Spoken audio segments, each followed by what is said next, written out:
ሰዋሰው ቅምሻ ከሰዋሰው መተግበሪያና ዩቲዩብ ቻናል የተገኙ ቁም ነገሮች የሚቀርቡበት ሰዋሰው ቅምሻ ዘወትር እሁድ በዚህ ሰዓት። ሰላም እንደምን አላችሁ? ውዴት ወደዳችሁ የተከበራችሁ አድማጮቻችን፣ ሰዋሰው ቅምሻችን ሰዓቱን ጠብቆ ከናንተ ጋር ለሁለት ሰዓት ያክል ቆንጆ ያማረ የደመቀ ቆይታ ልናደርግ እዚህ እንጦጦ ስቱዲዮን ያሸናፊ ሰለሞን፣ ሀና አባይነ፣ ናትናኤል ምትኬ ተገኝተናል። ከናንተ ጋር አዝናኝ ቆይታ እንደሚኖረን ተስፋ እናደርጋለን። እንዴት ናችሁ? አለናሺ አድማጮቻችን እንደምንሰነበታችሁ። ሳምንቱስ እንዴት አለፈ? አኒ ሳምንቱ እንዴት ነበረ? ቆንጆ ነበር በጣም። ሰዋሰው ቅምሻችንን እንግዲህ ጀምረናል። ለቀጣይ 2 ሰዓታት ከአድማጮቻችን ጋር ከሰዋሰው መልቲሚዲያ የተገኙ ሙዚቃዎችን፣ የተለያዩ ትምህርት ሰጪ፣ አስተማሪ፣ አዝናኝ የሆኑ ፕሮግራሞችን ይዘን እንዘልቃለን። እንደተለመደው የሳምንቱን ወሬዎች ለአድማጮች በማድረስ እንጀምርና ከዛ ደግሞ በሰዋሰው ፖድካስቶች ኔትወርክ በዚህ ሳምንት ምን አዳዲስ ፕሮግራሞች አሉ የሚለውን እናስተዋውቃለን። ቀጥለን ደግሞ ወደ ሳምንቱ በታሪክ ክፍላችን እናልፍና በዚህ ሳምንት በታሪክ ምን ክስተቶች ነበሩ የሚለውን እናደርሳለን። ድንቃድንቅም አለን። ቆንጆ ከሰዋሰው መልቲሚዲያ የተገኙ ጣዕም ያላቸው ሙዚቃዎችም ለአድማጮች የሚደርሱ ይሆናል። አብራችሁን ለ2 ሰዓታት ያክል ብትቆዩ የምትዝናኑበት፣ የምትማሩበት፣ አዳዲስ መረጃዎችንም የምታገኙበት ቆንጆ ጊዜን ታሳልፋላችሁ ብለን እናምናለን። አድማጮቻችን አብራችሁን ቆዩ። ልክ ነው። ህዳር ላይ ነው የምንገኘው። 2018 ከገባ 3ኛ ወር መጣ። ሮጠ እጅግ በጣም ሮጠ። ደሞ እኔ ከህዳር ጋር በጣም ብዙ ወዳጅነት አለኝ። አንዱ እንደውም በአሁኑ አመት በባለፈው አመት ክልከላ ሲደረግበት የነበረው ህዳር ሲታጠን ህዳር 12 መላው ኢትዮጵያ ከፍተኛ የሆነ ታሪክም አለው። ያንን ታሪክ ያስቀጠለበት ደግሞ ሌላ ተግባርን ይፈጽማል። ከዛ መካከል እንግዲህ ህዳር ላይ በሽታዎች ተጠራርገው የሚወጡበት ነው ብሎ ሰው አካባቢ ላይ ያለውን ቆሻሻ ወጥቶ እስከ መጨረሻው ጤና እንሁን ተብሎ ቆሻሻ ይቃጠላልና አሁን እንኳን ተከልክሎ ለአየር ንብረት ብክለትም ከፍተኛ የሆነ ስጋት ነውና ሰዎች በአካባቢያችሁ የምታደርጉትን እነዚህ ነገሮች ምናልባት ከታሪክ ከባህል ይዘናቸው የመጣናቸው አንዳንድ ነገሮች ትክክል ያልሆኑ ግን ደግሞ በማህበረሰባችን ውስጥ ግን በተለምዷዊ ሁኔታ የሚደረጉ ሁኔታዎች አሉና ይመስለኛል እኔም ከነሱ ጋር እንችው እጅግ በጣም ጥልቅ ቁርኝነት ያለኝ ይመስለኝ ነበርና የሰፈሩን ቆሻሻ አንተ ሰብስበህ የምታቃጥል ነው የሚመስለው። ከልጅነትም ጀምሮ አካባቢሽ ላይ ምናምን ጎረቤትሽ ምናምን በቃ ማንደድ ምናምን ደግሞ ልጅ ስትሆኚ ማንደድ ምናምን በቃ ደስ የሚለና ልክ ለህዳር 12 ቆሻሻ ተሰብስቦ ምናምን እናቃጥልበት ቀን በተለይ የሚደርስበት ጊዜ እጅግ በጣም ነበር ደስ የሚለንና ያለፈው ሳምንት አርብ ነበረ። መጠነኛ ባህሉ ያለቀቃቸው አንዳንድ ሰዎች ነገሩን ሲያስታውሱኝ ነበርና ህዳር እጅግ ከምወደው ወር መካከል አንደኛው ነው። ከዛ በኋላ ደግሞ ገና እየመጣ ነው። ስጦታ ልንሰጣጥ ነው። እንዳጠቃላይ ያለው ነገር ግን እጅግ በጣም ደስ ይላል። 2018 ከገባ 3ኛ ወር ላይ ደርሰናል። እናንተ ጋስ በዚህ በ3 ወር ውስጥ እንግዲህ ስንጀምር መስከረምን ብዙ እቅዶችን ስናቅር ነበርና አድማጮቻችን ምን ላይ ደርሳችኋል? በሰዋሰው ፖድካስት ኔትወርክ የዩቲዩብ ቻናል ይሄኛው ፕሮግራማችን ይተላለፋልና እዛ ላይ ሀሳብ አስተያየቶቻችሁን እንድትሰጡን እንላለን። እንቀጥላለን። እንደተለመደው የተለያዩ የመዝናኛ ፕሮግራሞቻችን ወደ እናንተ ይደርሳሉ። ዜናዎች አሉን። አሁን ግን ትንሽ የሙዚቃ ፋታ ወስደን እንጣር። አሪፍ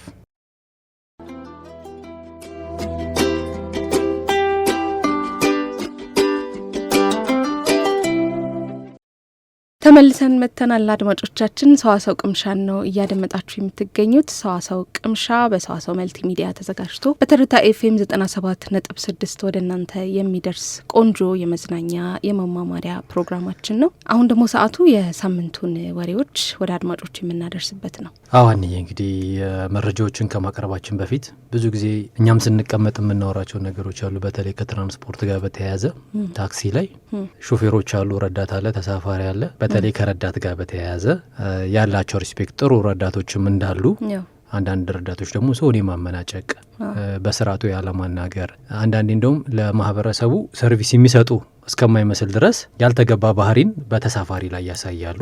ከዛም ባለፈ ደግሞ አንዳንድ ሾፌሮች ረዳት ሳይኖራቸው አሁን ብዙ ጊዜ አስተውዬ ያውቃሉ። ረዳት የሌለው ሹፌር ያሳቀቀኛል። ይሄ በአንድ እጁ መሪ ይዞ በአንድ እጁ ሂሳብ ሰብስቡልኝ ይላል፣ ወይም ደግሞ ሂሳብ ሲሰበስብ መልስ ሲመልስ ታያለሽና ትኩረቱን እዛ ላይ ወይም መኪና መንዳቱ ላይ አያደርግምና ያሳቀቃል፣ ለአደጋ ሊያጋልጥ ይችላል። ሂሳብ የመሰብሰቡ ስራ ራሱ እኮ በጣም ሌላ ሰው የሚፈልግ ስራ ነውና ከዚህ ጋር ተያይዞ የአዲስ አበባ ትራንስፖርት ቢሮ ረዳት የሌላቸውን ሹፌሮች ካለ ረዳት የሚሰሩ ሹፌሮችን እቀጣለሁ ሲል እንግዲህ አንድ ማስጠንቀቂያ ያዘል መረጃ አውጥቷል። ቢሮው ያለ ረዳት አገልግሎት የሚሰጡ ታክሲዎች በከተማዋ እየበዙ ነው ያለ ሲሆን ከዚህ በኋላ በመመሪያው መሰረት ረዳት የሌላቸው ታክሲዎችን እቀጣለሁ ብሏል። የአዲስ አበባ ትራንስፖርት ቢሮ የትራንስፖርት አገልግሎት ክትትልና ኢንስፔክሽን ዳይሬክተር አቶ ጌትነት ታመነ ያለ ረዳት የማሽከርከር ገንዘብ መቀበልና ገቢና ወራጅን መቆጣጠር የሹፌሩን ትኩረት ስለሚሰርቅ ለአደጋ ያጋልጣል ብለዋል። ኃላፊው ከዚህ ቀደም ለሌሎች የትራንስፖርት እንቅስቃሴዎች ብቻ ትኩረት በመስጠታችን ረዳት ያላቸውና የሌላቸውን ተሽከርካሪዎች የመለየት ውስንነት ያው በእኛም ቢሮ ታይቶብናል ሲሉ ተናግረዋል። ከዚህ በኋላ ግን የታክሲ ረዳት መኖር አንዱ የትራፊክ ደህንነት አካል በመሆኑ ሁሉም የሕዝብ ትራንስፖርት አገልግሎት ሰጪ ተሽከርካሪዎች ላይ ክትትል እናደርጋለን ሲሉ ተናግረዋል ማለት ነው። ያው በአግባቡ ተግባራዊ እንደሚሆን እኛም ተስፋ እናደርጋለን። ጥሩ ይመስለኛል፣ ጥሩ እርምጃም ይመስለኛል። እንዳልከው የረዳት አለመኖር የሹፌሩን ትኩረት የሚሰርቅ ነው። እንደገና ደግሞ ተሳፋሪም ነው ረዳት ሳይኖር ብዙ ጊዜ ካየህ ሰብስብ የሚባለው ብር ያ ብዙ ጊዜ ደግሞ ካየ ተሳፋሪዎች የሆነ ይተያያሉ ምናምን አንደኛው እንዲሆን ሁላችንም እንፈልጋለን እንጂ ያንን ኃላፊነትም መውሰድ አንፈልግም። ጉዳይሽም አይደለም አንዳንዴ እዛ ትራንስፖርቱ ስገቢ ለመሳፈር ነው እንጂ ሂሳብ ለመሰብሰብ እንደገና መልስ ፈልገው ለመስጠት አንዳንዴ ያኛው ስራ ዝግጁ ላትሆኚ ትችላለሽ። እንደ ግዴታ ራሱ ይታያል። አንዳንድ ጊዜ ኃላፊነቱን ወስዶ ራሱ ሂሳቡን የሰበሰበው ሰው ወይ ሂሳብ ቢሳሳትበት ወይ የሆነ ነገር ይጮህበታል፣ ሲጨናነቁም ታያለሽ።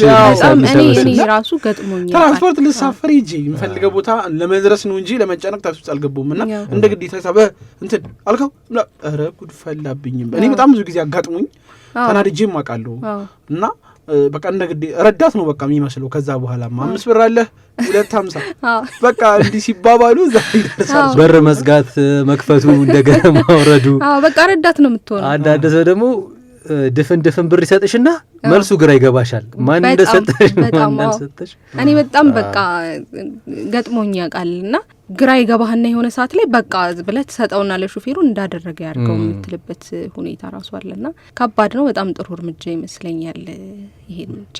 ሌላው በዚህ ሳምንት እጅግ የሚያሳዝን አንድ መረጃ ባሳለፍነው ሳምንት ተሰምቶ ነበረ። ምናልባት እኔ እንደዚህ አይነት ታሪኮች ካጋጠሙኝ በጣም ረጅም ጊዜ ነው። ብዙ ኢትዮጵያውያን ያሳዘነ ዜና ነበረ አርብ ዕለት የሰማነው። የተመረዘ ምግብ በልተው ከታመሙ 8 ቤተሰቦች መካከል 7ቱ ህይወታቸው እንዳለፈ ተሰምቷል። አንድ ቤተሰብ ናቸው፣ እናት አባት፣ ሌሎቹ ደግሞ ልጆች ናቸው። በጣም በጣም ከባድ ነው። 7 ቤተሰብ በጣም እንግዲህ በማዕከላዊ ኢትዮጵያ ክልል በምስራቅ ጉራጌ ዞን ውስጥ ነው እንግዲህ ይሄ ጉዳይ የተሰማው። የቤተሰቡ አባላት በአንድ ማዕድ ተሰብስበው በጋራ እራት ይበላሉ፣ ሁሉም ማለት ይቻላል እናት አባት ከዛም ልጆች። ከዛ በኋላ ግን ከትንሽ ቆይታ በኋላ ሁሉም በሚባል ደረጃ ከፍተኛ የሆነ ህመም እያማቸዋል። ከዛ በኋላ ልጆች በየተራ አባት፣ እናት ብቻ በህይወት እንዳለችና በሚሊክ ሆስፒታል እንዳለች ጭምር መረጃዎች ሲወጡ ነበርና ሌሎቹ የቤተሰብ አባላት ልጅና አባት ግን ቢያንስ ወደ 6 የሚጠጉ ልጆች እና አባት ግን ህይወታቸው እንዳለፈ የተሰማበት አጋጣሚ ነው ያለውና እጅግ በጣም የሚያሳዝን ነው። ምን ተመግበው ነው እስከ ማለት ድረስ ፖሊስ በጉዳዩ ላይ ነገሮችን ለማጣራት እየሰራ እንዳለ ተሰምቷል። ግን ደግሞ እነዚህ 7 ሰዎች ህይወታቸው እንዳለፈ ተሰምቷል። ብዙዎችን ያስደነቀጠ ጉዳይ ነው። እንደው ምን ቢመገቡ ነው? እንዴትስ ቢሆን ነው? ምክንያቱም አሁን አጥቂና ተጠቂ እንኳን አለ እንዳቲ ሁሉም ናቸው ማለት እንደው አይታወቅም። ግን ሁሉም በሚባል ደረጃ የዚህ ጥቃት ሰለባ ሆኗል ወይ ደግሞ ምን ምግብ ውስጥ ገብቶ እንደሆነ ራሱ ለማወቅ በጣም የሚያሳዝን ነው። እንዳጠቃላይ ግን ከመስቀና ወረዳ የተውጣጣ የምርመራ ቡድን እንግዲህ ከፍተኛ የሆነ የምርመራ ቡድን እና ኃይል አዋቅሮ ምርመራ እያደረጉ ነው። በድርጊቱ የተጠረጠሩ ሰዎች አሉ። እነሱንም በቁጥጥር ስር ከመዋል ጀምሮ ስራ እየተሰራ ነው። ግን ባሳለፍነው ሳምንት ከሰማነው እጅግ ልብ የሚሰብር ጉዳይ መካከል አንደኛው የነዚህ ቤተሰቦች እንዳለ ማለቅ ነው። እጅግ አሳዛኝ ዜና ነው። ከአንድ ቤተሰብ እንግዲህ 7 ሰው በሞት መለየት ከባድ ነው። እንዳልከውም እንግዲህ ያው አሁን ድምዳሜ ላይ መድረስ አይቻልም በምክንያት እንደሆነ፣ ነገር ግን የሚመለከተው ክፍል አረጋግጦ ያው መረጃውን መጨረሻ ላይ ውጤቱን እንደምንሰማ እርግጠኛ ነኝ። ምክንያቱም አሁን እንደዚህ ነው ብለህ ለመገመት የምትችለው ነገር አይደለም። ትንሽ ከባድ ነው። በጣም ከባድ የምግብ መመረዝም ቢሆን ነው እንጂ ያጋጥማል እኮ አይደለ? የፉድ ፖይዝን ተብሎ እንትን ማለት ያጋጥማል። ግን እንደዚህ በጣም በፍጥነት ህይወታቸው ሲያልፍ ደግሞ ይህን ያክል ሰው በጣም ከባድ የምግብ መመረዝ ይመስላል ነገሩ። የሚያሳዝን ዜና ነው አሹ ያደረስክን። ወደ ቀጣዩ ዜና ስናልፍ ዓለም አቀፍ የጋዜጠኞች ቀን በዚህ ሳምንት ተከበረ ይለናል። የዓለም አቀፉ የጋዜጠኞች ቀን በኖቬምበር 19 ቀን ነው እንደ አውሮፓውያን አቆጣጠር በኖቬምበር 19 ቀን በየአመቱ የሚከበረው። ጋዜጠኝነት ዜናና መረጃን የመሰብሰብ፣ የማጣራት፣ የመተንተን እንዲሁም ለህዝብ የማቅረብ ተግባር ወይም ሙያ እንደሆነ የሚታወቅ ነው። ጋዜጠኝነት እውነትን የማወቅ ፍላጎት፣ ጉጉት ያለበትም ጭምር ነው። ታማኝነትን የተላበሰም ሙያ እንደሆነ ይታመናል። በስራው ታማኝና ስነ ምግባር ያለው ሁልጊዜም እውነትን ለመናገር የሚጥር ነው ጋዜጠኛ የሚባለውም። ጋዜጠኝነት ጽኑ መሆንን፣ ቆራጥ መሆንንም የሚጠይቅ ከባድ ኃላፊነትን የሚጠይቅ የስራ መስክም ጭምር ነው። ካድለው ነጻ የሆነ ገለልተኛ የርህራሄ ተምሳሌት መሆን፣ ተጨባጭነት ያለው መረጃን ማድረስ፣ አሳማኝና ምክንያታዊ መሆን መቻልም ጭምር ነው ጋዜጠኝነት። እነዚህን ሁሉ ሰለብሬት የሚያደርግ ወይንም የሚያከብር ቀን ነው ማለት ነው ኖቬምበር 19 በየአመቱ መከበሩም ይህንን የተከበረ ሙያ እውቅና የሚሰጥ ቀን ነው ማለት ነው። እንግዲህ ጋዜጠኞች መከበር አለባቸው። አራተኛ መንግስት ነው የሚባሉት እንደ ሙያም ማለት ነው። እና ባለፈው ማን ስታውሪ ነበረ በጋዜጠኝነት ስራ ላይ በዘገባ ስራ ላይ ሆነው ህይወታቸውን ያጡ አካላቸውን ያጡ ሰዎች እንደነበሩ ከዚህ በፊት በዚሁ ፕሮግራም ላይ ስናወራ ነበር። ስለዚህ ሙያ ህይወትን እስከ ማስከፈል የሚያደርስ ነውና ባለፈው እያነሳ ነው ነበረ። ስለዚህ ጽናትን የሚጠይቅ ሙያ ነው። ጋዜጠኞች እንግዲህ ለዚህ ቀን እንኳን አደረሳችሁ ማለት እንወዳለን። ለሁሉም ጋዜጠኞች እንኳን አደረሳችሁ ማለት እንፈልጋለን። መልካም እንግዲህ ወደ ሁለተኛ መረጃ ሲሄድ ደግሞ ባለፈው ሳምንት ካስታውሳችሁ ስለ እናት ምድር የተሰኘ ኢትዮጵያዊ ፊልም በአፍሪካ ሽልማት ላይ በምርጥ ቪዥዋል ኢፌክት ዘርፍ ሽልማት አግኝቶ ነበር ብለን ስናወራ ነበረ። ከዛ ጋር በተያያዘ ደግሞ የባህልና ስፖርት ሚኒስቴር ከኢትዮ አርኮድ ጋር በመተባበር የኢትዮጵያን የፊልም ኢንዱስትሪ ለማሳደግ ያለመ የፊልም ገበያና የሽልማት መርሃ ግብር አዘጋጅቷል ይላል። የመርሃ ግብሩ ዓላማ በዘርፉ ያለውን የጥራት ደረጃና የይዘት ፈጠራ ማሳደግ፣ የሀገሪቱን ባህልና ታሪክ ማስተዋወቅ እንዲሁም ደግሞ የባለሙያዎችን ተጠቃሚነት ማረጋገጥን ያለመ ነው ሲል ተናግረዋል ማለት ነው። የባህልና ስፖርት ሚኒስቴር የኪነ ጥበብ ስነ ጥበብ ፈጠራ ልማት ዘርፍ ሚኒስቴር ዴኤታ ክቡር ነብዩ ባዬ፣ የኢትዮ አርኮድ መስራች ዋና ስራ አስኪያጅ ወይዘሮ አርሴማ ወርቁ ያው ለመገናኛ ብዙኃን መግለጫ ሰጥተው ነበር። የኢንዱስትሪው እድገት የኢትዮጵያ ፊልም ጥበብ የጥራት ደረጃ እያደገ መሆኑንና ባለሙያዎች ራሳቸውን ሀገራቸውን እየጠቀሙ እንዲሁም የውጭ ምንዛሪ እያስገኙ መሆኑን ገልጸዋል። የመንግስት ድጋፍ የኢንዱስትሪው የበለጠ እንዲያደግ የሚያስችል ምቹ ሁኔታ ለመፍጠር እየተሰራ ነውም ሲሉ ተናግረዋል። የጥበባት ኢንዱስትሪ የፖሊሲ ድጋፍ እንዲያገኝ ጥረት እየተደረገ ሲሆን ይህም ዘርፉ ማህበራዊ፣ ፖለቲካዊና ኢኮኖሚያዊ ጥቅም እንዲያስገኝ ይረዳል ሲሉም ተናግረዋል። የመርሃ ግብሩ ጥቅሞች ይህ የፊልም ገበያና ሽልማት መርሃ ግብር ስልጠና፣ ኮንፈረንስና ኤግዚቢሽን ያካተተ ሲሆን ከ5 የውጭ ሀገራት ዛምቢያ፣ ኬንያ፣ ናይጄሪያ፣ ካሜሮንና ፈረንሳይ የተውጣጡ ባለሙያዎችም ተሳትፈውበታል። እንግዲህ ለኢትዮጵያን ባለሙያዎች ሰፊ እድል በመፍጠር ልምድ እንዲለዋወጡ በማርኬቲንግ ወይም በገበያ፣ በፊልም ፈጠራ እንዲሁም ደግሞ በጥበባዊ እንቅስቃሴ ተጨማሪ እውቀትን እንዲያገኙ የሚያግዝ ነው ሲሉም ተናግረዋል ማለት ነው። ስለዚህ የኢትዮጵያ የፊልም ኢንዱስትሪ ለማደግ ተስፋ አለው ማለት ነው። የተለያዩ የተስፋ ብርሃን እየታየበት ነው። በዚሁ ይቀጥል እንላለን። በጣም ደስ የሚል ነገር ነው። ባለፈውም እንዳልነው በአህጉር አቀፍ ደረጃ የአገራችን ፊልም እውቅና መሰጠቱ በጣም ደስ የሚል የሚያኮራ ነገር ነው። ጥሩ ዜና ነው ያደረስከን ናቲ፣ እናመሰግናለን። መልካም በዚህ ሳምንት እንግዲህ ከተሰሙት አበይት መረጃዎች መካከል ጥቂቶቹን አቀረብን። አሁን ደግሞ ትንሽ የሙዚቃ ፋታ ወስደን እንመለስ።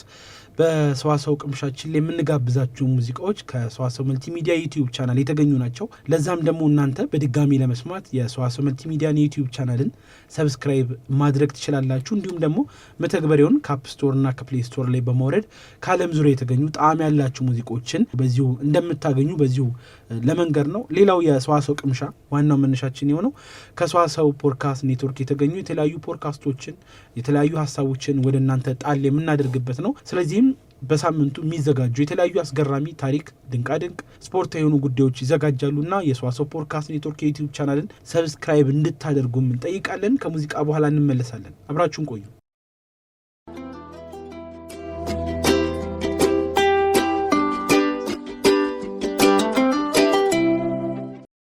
ተመለስን። ውድ አድማጮቻችን ፕሮግራማችን ሰዋሰው ቅምሻ ነው። አብራችሁን ስላላችሁ እጅጉን እናመሰግናለን። የሳምንቱ ዜናዎችን እያወራን ነው። ቀጣይ የሳምንት መረጃዎች አሉን። እሺ አንተ ጋር ምን አለ? በዚህ ሳምንት ብዙዎች ዓለም እንዳጠቃላይ አይኖች ወደ አሜሪካ ሲመለከቱ ነበር። የአሜሪካውን ፕሬዚዳንትና የእግር ኳሱን ንጉስ ሮናልዶን አገናኝቶ ነበር። አሁን እንግዲህ ያው ሁላችንም ስንሰማው የነበረ ጉዳይ ነው።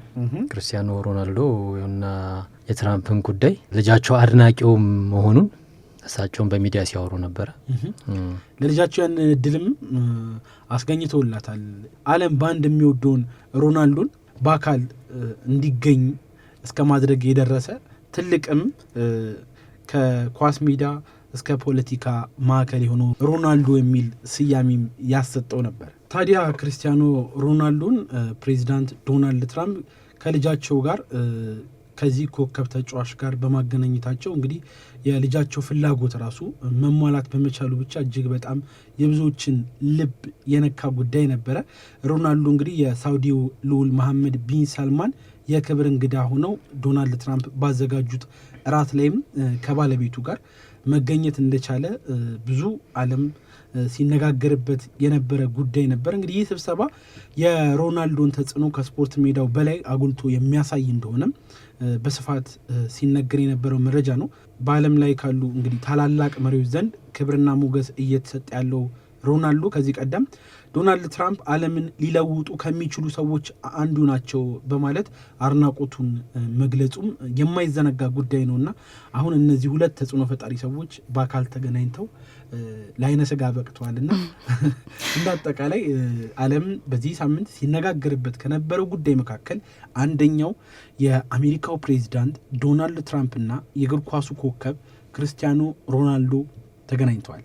የሚገርም ነው። በጣም ትልልቅ የዓለማችን ተጽዕኖ ፈጣሪ ሰዎች ስፖርትና ፖለቲካ በተለይ ደግሞ ተገናኝተው ራት በልተዋል ነው ያልከን። የሚገርም ነው በጣም። ወደ ቀጣዩ ዜና ስናልፍ ደግሞ ከዚህኛው ዜና ትንሽ ኮስተር ያለ ነው የሚባለው፣ ኮስተር ያለ ዜና ነው። ቆምጠጥ ያለ ዜና ነው። ብዙ ጊዜ እንሰማለን ሶሻል ሚዲያ በዚህ ሀገር ባን ተደረገ ወይም ደግሞ ታገደ፣ በዚህ ሀገር ይህን ያክል የማህበራዊ ሚዲያ ድረገጾች ታገዱ የሚሉ ዜናዎችን በተደጋጋሚ እንሰማለን እና በዚህ ሳምንትም የሰማነው ታዲያ ምንድን ነው? በቅርብ በዚህም በሰዋሰው ቅምሻ ፕሮግራማችን አውርተነው ነበረ። ከሱ ጋር የሚያያዝ ነው።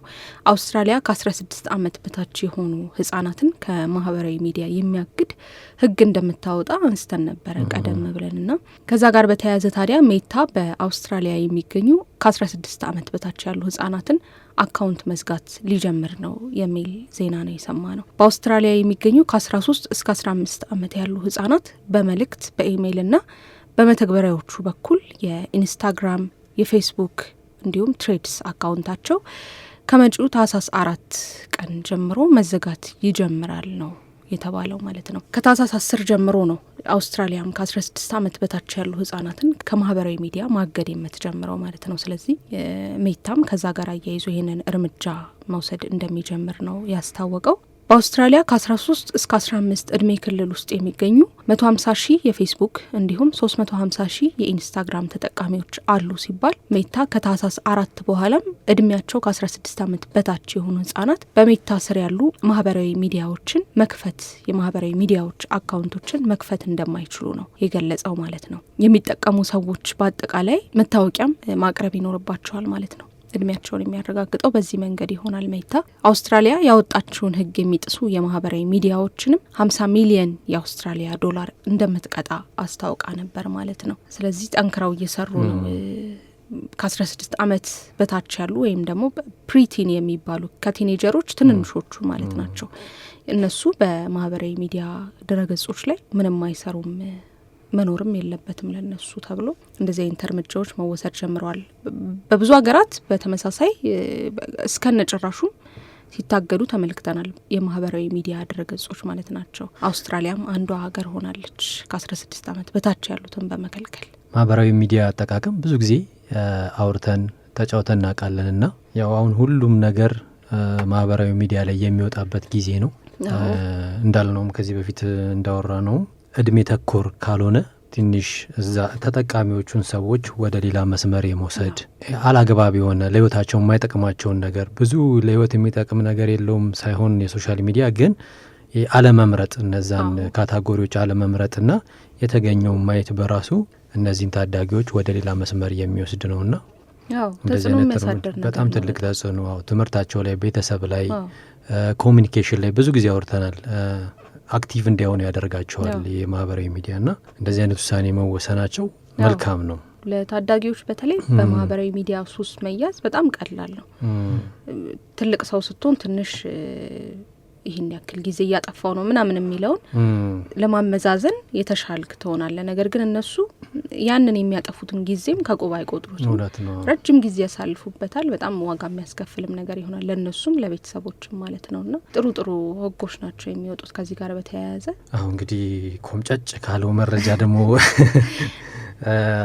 ወደ እኔ መረጃ ስንመጣ ብዙ ጊዜ መሳሳምን የሰዎች ወዳጅነት ፍቅራቸውን የሚገላለጹበት ነው ብለን ነው የምናስበው እና በሰዎች ዘንድ ብቻ የሚደረግ ነው የሚመስለን አይደለም። ነገር ግን አንድ ጥናት ሳይ መሳሳምን ጦጣዎችና የዋልታ ድቦችም ይፈጽሙታል። የሚገርም ነው። የጦጣዎች እንደውም ብዙ አያስገርምም። ያው ትንሽ ወደኛ ስለሚቀርቡ አይ ድርጊታቸው ካየ ብዙ ጊዜ ትንሽ ከእንስሶች ለየት ያለ ነው። አናጥብቃ ትከታተላቸዋለች። ድርጊቶቻቸው ምናምን ስታያቸው እኮ ሪያክሽናቸው ራሱ አንዳንዴ ሶሻል ሚዲያ ላይ የተሻቸው ከሆነ ለሰው የሚቀርብ ነገር አላቸው። ሲሰርቁ ምናምን አስበው ኮፍያ ከሰው ሰርቀው ሲያደርጉ ምናምን አላየ መነጽር ኮፍያ ምናምን ቦርሳ በዚህ ሁሉ ከፍተው እኮ ይወስዳሉ። ስለዚህ እና ጥናቱ ምን ይላል?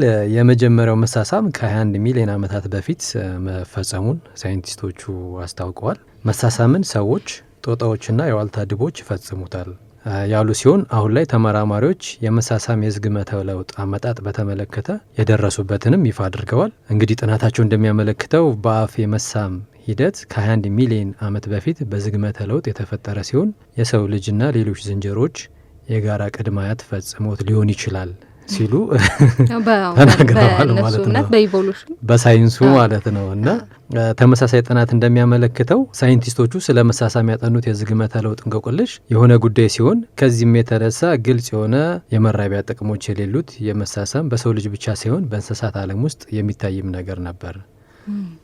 ኢቮሉሽን ኤንድ ሂውማን ቢሄቪየር በተሰኘው ርዕስ የታተመው ጥናት መሳሳም በአንዳንድ የከንፈር ወይም የአፍ ክፍሎች እንቅስቃሴ የአፍ ተኮር ግንኙነት መሆኑን ገልጸውታል። ከኦክስፎርድ ዩኒቨርሲቲ የዝግመተ ለውጥ ባዮሎጂ ዶክተር ማቲልዳ ብሬንድል ከዚያም በመነሳት እንደተናገሩት መሳሳም ከ1.5 ሚሊዮን ዓመት በፊት በትልልቅ ዝንጀሮች ውስጥ የተፈጠረ ነው ብለን እናስባለን ስትል ተናግራለች። ይኸው ጥናት እንግዲህ ከ40 ሺህ ዓመታት በፊት የሞቱት የቅርብ የሰው ልጅ ዝርያ ያላቸው እንዲሁም ተሳስመዋል ሲል ጥናቱ ድምዳሜውን ሰጥቷል ማለት ነው። እንግዲህ የጥናት እንደሚያሳየው መሳሳም የሰው ልጆች ብቻ እንዳልሆነ ነው። በጣም የሚገርመው ደግሞ የዋልታ ድቦቹ ነው። በጣም የእነሱ እንደውም ለየት ይላል። ምክንያቱም ለሰው የቀረበ ድርጊት ሲያደርጉ አይተህ ታውቃለህ? አስፈሪ ናቸው እንደውም የዋልታ ድቦች። በጣም የሚገርም ዜና ነው ያደረስከን ናቲ፣ በጣም እናመሰግናለን። በዚህ መልኩ የሳምንቱን ጉዳዮች ወደ አድማጮች የምናደርስበትን ክፍል እንጨርሳለን ማለት ነው። አድማጮች ዘና እንዳላችሁበት አዳዲስ መረጃዎችንም እንዳገኛችሁበት ተስፋ እናደርጋለን። አብራችሁን ስላላችሁ እጅግ አድርገን እናመሰግናለን። ከሰዋሰው መልቲ ሚዲያ የተገኘ ቆንጆ ጣዕም ያለው ሙዚቃን ወደ እናንተ አድርሰን ስንመለስ ደግሞ በሰዋሰው ፖድካስቶች ኔትወርክ በዚህ ሳምንት ምን አዳዲስ ፕሮግራሞች ተሰርተዋል፣ ሰዋሰው ፖድካስቶች ኔትወርክ ዩቲዩብ ቻናልን ሰብስክራይብ ብታደርጉ እንዲሁም ደግሞ የሰዋሰው መልቲ ሚዲያ አፕሊኬሽንን ከአፕ ስቶር እና ፕሌይ ስቶር ላይ ብታወርዱ ምን አዳዲስ ነገሮችን ታገኛላችሁ፣ በምን ትዝናናላችሁ የሚለውን ወደ እናንተ የምናደርስበት ሰዓት ይኖረናል ማለት ነው። አሁንም አብራችሁ እንድትቆዩ እንጋብዛለን። ወደ ሙዚቃው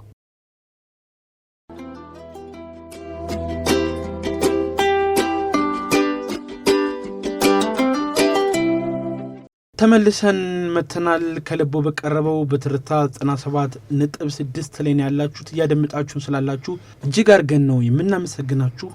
አሁን ደግሞ የምንገኘው በዚህ ሳምንት በሰዋሰው ፖድካስት ኔትወርክ ምን ፕሮግራሞች ተሰናዱ ናትዬ?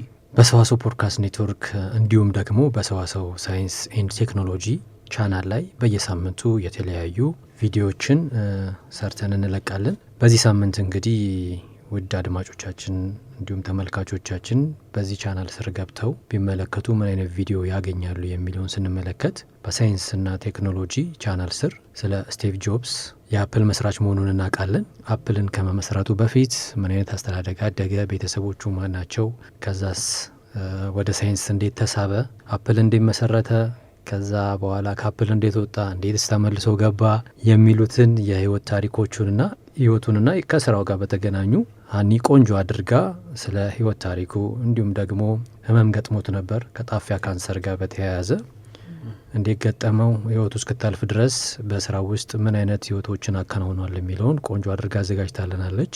በሰዋሰው ፖድካስት ኔትወርክ እለቱን በታሪክ ፕሌሊስቱ ስንገባ ራስ ካሳ ኃይሉን እናነሳቸዋለን። እንግዲህ አሹ ቆንጆ አድርጎ አዘጋጅቶልናል። ራስ ካሳ ኃይሉ ማን ናቸው፣ ካላቸው የዲፕሎማሲ ስራ ባለፈ ሃይማኖታዊ ስራቸው ምን ይመስል ነበር የሚለው ሙሉ የህይወት ታሪካቸውን አሹ ቆንጆ አድርጎ ዳሶልናል። ወደ ስፖርት ፕሌሊስቱ ስንመጣ ደግሞ አሺ በዚህ የዓለም ዋንጫ አሜሪካኖች ያዘጋጃል። ቀደምም ስናወራ ነበር ሌሎች 6 ሀገራት አንድ ላይ ነው ያዘጋጃሉ ተብሎ የሚጠበቀው በጉጉት እየተጠበቀ ያለም የዓለም ዋንጫ ነው። አዎ የዓለም ዋንጫ እንግዲህ የእግር ኳስ አፍቃሪዎች በጉጉት የሚጠበቁት በ4 ዓመት አንዴ የሚመጣ ዝግጅት ነው። ዓለም ዋንጫ ሲሆን እኮ የእግር ኳስ አፍቃሪዎች አይደለም፣ አዎ ሁሉም ሰው በጣም ለማየት ይጓጓል። የዓለም ዋንጫው ቫይቡ ራሱ የማን ደጋፊ ነሽ አንቺ? ዓለም ዋንጫ ላይ የሚያሸንፈው ኢትዮጵያ ብት ነው ለኢትዮጵያ ነበር አይደል? አዎ የለችም እንጂ ሁሉም እናቶች፣ አባቶች፣ ቤተሰብ ሁሉ ቁጭ ብሎ የሚያየው የስፖርት ዘርፍ ነው። መጨረሻ 2 ሲቀር ነው መደገፍ የምጀምረው። የዋንጫውን ነው ሳየው ይሄ ነው የሚያሸንፍ የሚመስለኝ ብዬ በማሊያ ነው ነጭ የለበሰው ነው ምናምን ይባል ነበር በፊት። እናም ከዓለም ዋንጫ ጋር በተያያዘ የዓለም ዋንጫ ክስተቶች በሚል አሹ ቆንጆ አድርጎ አዘጋጅቶልናል። እንደው እዚች ላይ ግን እንደው አድማጮች ይሄኛውን ፕሮግራም በጣም ቢመለከቱት እኔ ራሴ ስለዚህ ጉዳይ ስመለከት እጅግ ነበር የቀረመኝ። ዋንጫ ተዘጋጅቶ ዋንጫ የተሰረቀበት አጋጣሚ እንዳለ ታውቂያለሽ? አንቺው ዋንጫው ተሰረቀ። በጣም የሚገርም ነው። ከዓለም ዋንጫ ክስተቶች መካከል አንዱ ይሄ ነውና እንዳያመልጣችሁ የሰዋሰው ፖድካስት ኔትወርክ ዩቲዩብ ቻናል ከዚህም የባሰ ይኖራል ሰብስክራይብ በማድረግ በደንብ አለ ቤተሰባችን እንድትሆኑ እንድትመለከቱትም በቃ ጋበዝኳችሁ። አሁኑ ነው አሁን እንግዲህ ከ1950 የብራዚልና የኡራጋይ የጨዋታ ክስተት የዓለም ዋንጫ ጨዋታ ክስተት ጀምሮ የዚዳን እና ማታራዚ ግጭት እንዴት ተነሳ፣ እንዲሁም ደግሞ የተሰረቁት የዓለም ዋንጫዎች ታሪክ፣ የዓለም ዋንጫ እንዴት ተሰራ፣ ይዘቱስ ምን ይመስላል፣ ዋንጫው በራሱ ሲሰራ እውነታውን ሀገራቶች ዋንጫውን ሲያሸንፉ ትክክለኛው ዋንጫ ነው የሚያገኙት ወይስ የሚሉትን ጥያቄዎች ቪዲዮን ገብተው ቢመለከቱት ሙሉ መረጃውን ያገኛሉ ማለት ነው። ስለዚህ በዚህ ሳምንት እነዚህንና ሌሎችን ቪዲዮዎች ሰርተናል። አድማጭ ተመልካቾቻችን የሰዋሰው ፖድካስት ኔትወርክ እንዲሁም በሰዋሰው ሳይንስ ኤንድ ቴክኖሎጂ ቻናል ሰብስክራይብ አድርገው ቢገቡ እነዚህን ቆንጆ ቪዲዮዎች ያገኛሉ። ሌላው ያው ከስፖርቱ አለ መጨረሻ ላይ ናት የስፖርቷን ወደ መጨረሻ መጣትና በዚህ ሳምንት የመረጃ ፕሮግራማችን ላይ ነበር መንገር የነበረብን ግን ደግሞ አብረን ፕሮግራሙን እንድንጋብዘው ስላሰብኩኝ ነው። የአሽራፍ ሀኪሚ የዓመቱ ምርጥ ተጫዋች ተብሎ ተመርጧል። እጅግ የሚያሳዝን ጉዳት ደርሶበት ከነ ጉዳቱ ነው መድረክ ላይ ራሱ ወጥቶ የነበረውና አሽራፍ ሀኪሚ እንግዲህ የመጨረሻ እጩ ሆነው ከቀረቡት እነ መሐመድ ሳላን ቪክቶር ኦስሚኒ እነሱን በመብለጥ ነው እንግዲህ የዓመቱ ምርጥ ተጫዋች ተብሎ ሽልማትን ያሸነፈውና ከአሽራፍ ሀኪሚ ጋር የተያዘ በሰዋሰው ፖድካስት ኔትወርክ የተዘጋጀ ፕሮግራም አለ። ከዚህ ቀደም በሰዋሰው ፖድካስት ኔትወርክ የዩቲዩብ ቻናል ላይም ለጥፈናል። እሱን ለአድማጮቻችን አድርሰን ተመልሰን እንገናኛለን።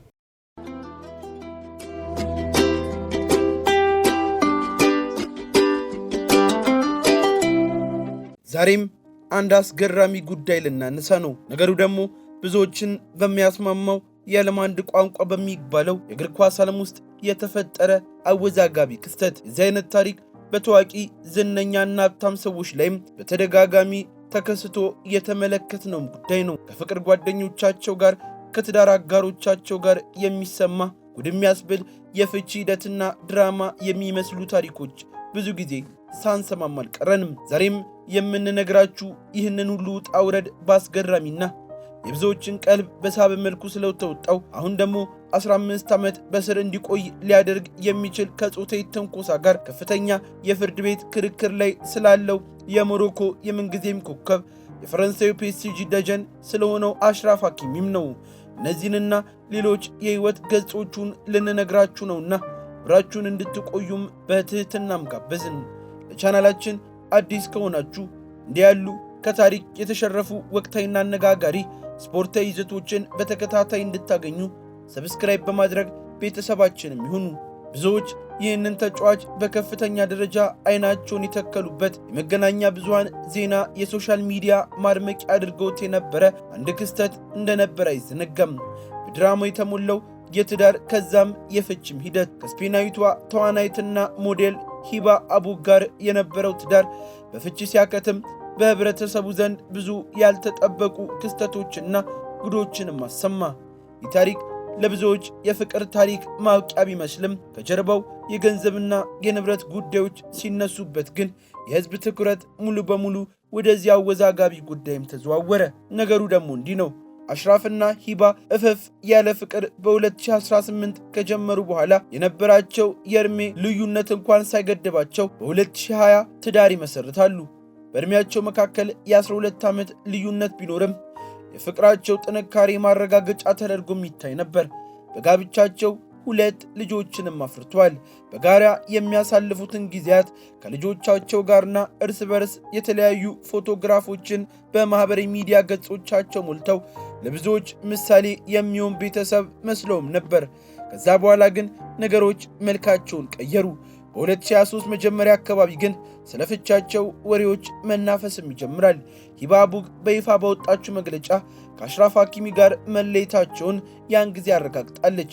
የፍቺው ዋነኛ ምክንያት ባይገለጽም ወሬዎች ወደ ኋላ ላይ አሽራፍ ሀኪሚ አስገድዶ መድፈር ክስ ጋር የተያዘ እንደሆኑ ይገመቱም ነበር። ይህ ጉዳይ አሁን የተሰማውን እስከ 15 ዓመት የእስር ፍርድ ያስከትለዋል የተባለውን ክስ የሚያሳይም ነው። ነገር ግን ከፍቺው በኋላ የተከሰተው ክስተት የህዝብን ድንጋጤ በከፍተኛ ሁኔታ የጨመረው ጉዳይ ነበር። ይህ ደግሞ በፍቺ ሂደት የሀብት ክፍፍል ጉዳይ ሲነሳ ሂባ አቡግ ከጋራ ንብረታቸው ግማሹን ለማግኘት በጠበቋ አማካኝነት ጥያቄንም አቀረበች። ነገር ግን የአሽራፍ ሀኪሚ የፋይናንስ ሁኔታ ሲጣራ የተለየ እውነታም ይፋ ሆነ። የአሽራፍ በባንኩ ሂሳብ ውስጥ ያለው ገንዘብ እጅግ አነስተኛ እንደሆነና አብዛኛው የሀብቱና የገቢ ምንጮች ሙሉ በአሽራፍ እናት ስም እንደተመዘገቡ ተደረሰበት። የአስደንጋጭ ጉዳይ ለበርካታ ቀናት የማህበራዊ ሚዲያ የዜና ማሰራጫዎች ዋና ርዕስም ሆነ። ሂባ አቡግ ይህንን ስትሰማ በድንጋጤ ውስጥ እንደነበረችም ተዘግቧል። ብዙዎች ሀኪሚ ይህንን ያደረገው የፍቺ ሕግጋትን ለማምለጥና ገንዘቡን ከሂባ ጋር እንዳይካፈል ሆን ብሎ እንደሆነ ተነግሮ የብዙዎችን ትኩረት የሳበበት ጉዳይም ሆኖ ነበር። ተጫዋች አሁንም 15 ዓመት እስራት ሊጠብቀው እንደሆነ እየተነገረም ይገኛል። ከጉዳዩ በፊት ግን ስለ ሀኪሚ ትንሽ ነገርም በላችሁ። ማድሪድ ስፔን ውስጥ ህዳር 4 ቀን 1998 ሲወለድ የወላጆቹም የስደት ጉዞ ጅማሮም ነበር። ከሞሮኮ ተነስተው ስፔን ውስጥ የተሻለ ኑሮን ለመፈለግ የመጡት አባትና እናቱ ለልጃቸው አሽራፍ ሀኪሚ የተሻለ ዕድልን ዛሬ የደረሰበትን ከፍታ ጠንስሰውለታል። አሽራፍ በስፔን ምድር ቢያድግም በደም ውስጥ የሚፈሰው የሞሮኮ ማንነት ግን የህይወቱ ወሳኝ አካል ሆኖም ነበር። ለዛም ነው የሞሮኮ የቁርጥ ቀን ልጅ የሚባለው። የእግር ኳስ ጉዞ የጀመረው ገና በልጅነቱ ነበር። በ7 ዓመቱም በአካባቢው በሚገኝ ትንሽ ክለብ ውስጥ መጫወት ሲጀምር በፍጥነት የታላላቅ ክለቦችን ትኩረት ሳበ። በ8 ዓመቱ የዓለማችን ታላቁ ክለብ ሪያል ማድሪድ ታለንት አፈላላጊዎች ያገኙትና ወደ ታዋቂው የክለቡ አካዳሚ ያስገቡት። ለ10 ዓመታት ያህል በዚያ አካዳሚ ውስጥ በጽናት ሲያድግ ከተከላካይነት በተጨማሪም አጥቂ የመሆን ፍላጎትም አድርጎ ነበር። ይህም የኋላ ኋላ ልዩ የሚያደርገው የአጥቂ ተከላካይ ባህሪው መሰረት ሆነ። በ2017 ከዋናው የሪያል ማድሪድ ቡድን ጋር በመቀላቀል ከክርስቲያኖ ሮናልዶና ከሰርጂዮ ራሞስ ጋር አብሮ ለመጫወት በቃ። የዚያን ጊዜ ቡድን ከነበረው ጥንካሬ የተነሳ ብዙ የጨዋታ ጊዜ ባያገኝም ከቡድኑ ጋር የሻምፒዮንስ ሊግ ዋንጫን ጨምሮ በርካታ ዋንጫዎችን በማንሳት ታሪካዊ ክስተት አካል ሆኖለታል። ከዛም በዶርትመንድ፣ ኢንተር ሚላን የተሰኙ ቡድኖችን በመቀላቀል እጅግ ድንቅ ዓመታትን አቅሙን በማሳየት ለከፍተኛ ስኬትም አብቅቷቸዋል። በ2001 በአውሮፓ ውስጥ ካሉ ተፈላጊ ተጫዋቾች መካከል አንዱ ሆኖ ወደ ፈረንሳዩ ታላቁ ክለብ ፓሪስ ሴን ዠርመን በድጋሚ ከፍተኛ በሆነ የዝውውር ሂሳብ ተቀላቀለ። እዚያም ከሊዮኔል ሜሲና ከኪሊያን ሜባፔ ጋር በመጫወት የዓለም እግር ኳስ ኮከቦችን ትኩረታቸውን ስቧል። ነገር ግን አሽራፍ ከሌሎች ተጫዋቾች የሚለየው የክለብ ስኬቶቹ ብቻ አይደሉም። ስፔን ውስጥ ቢወለድም ለልቡ የቀረበው የትውልድ ሀገሩ ሞሮኮ ነበር። ለስፔን ብሔራዊ ቡድን የመጫወት ዕድል ቢኖረውም በልቡ ውስጥ ያለውን የሞሮኮ ፍቅር በመከተል ከ17 ዓመቱ ጀምሮ በሀገሩ ባንዲራ ስር ለመጫወት ወሰነ። ይህ ምርጫ ታሪካዊ ሆኖም ተገኝቷል። በ2022 የዓለም ዋንጫ ላይ ሞሮኮ ወደ ግማሽ ፍጻሜ መድረስ ታሪክ ስትሰራ አሽራፍ ከቡድኑ ቁልፍ ተጫዋቾች መካከልም አንዱ ነበር።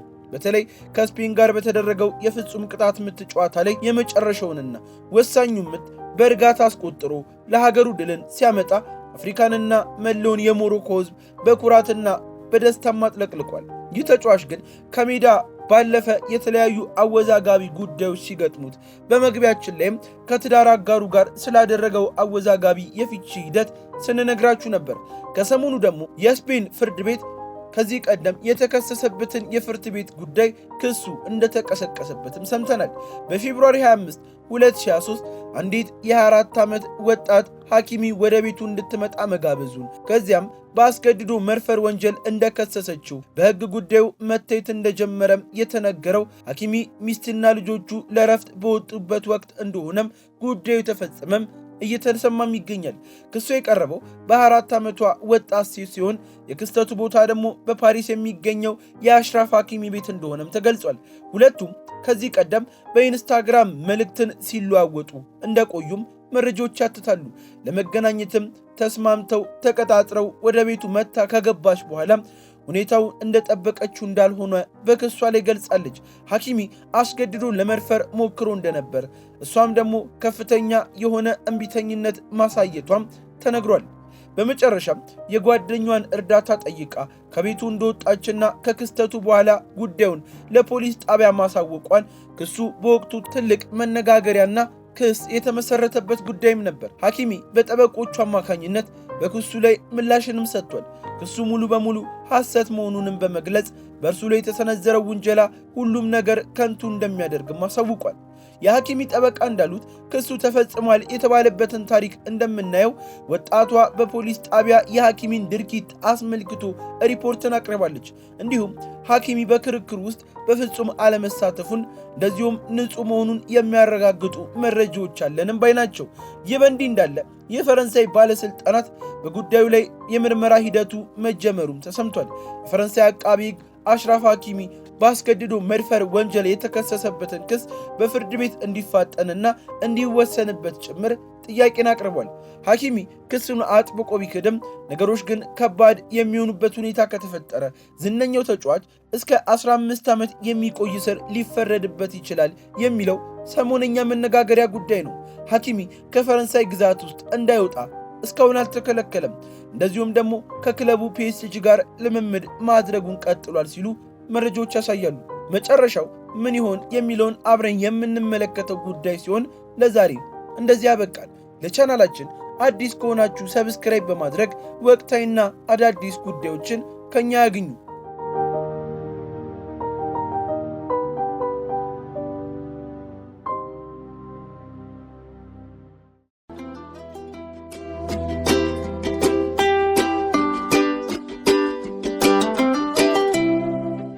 ያለነው ሰዋሰው ቅምሻ ላይ ነው። የተለያዩ ፕሮግራሞችን እንዲሁም ደግሞ ከሰዋሰው መልቲሚዲያ የተገኙ ሙዚቃዎችን እየተገባበዝን እንቀጥላለን። አሁን ደግሞ ሰዓቱ ሳምንቱን በታሪክ ነው። እኔ መቀጠል ትችላለሽ።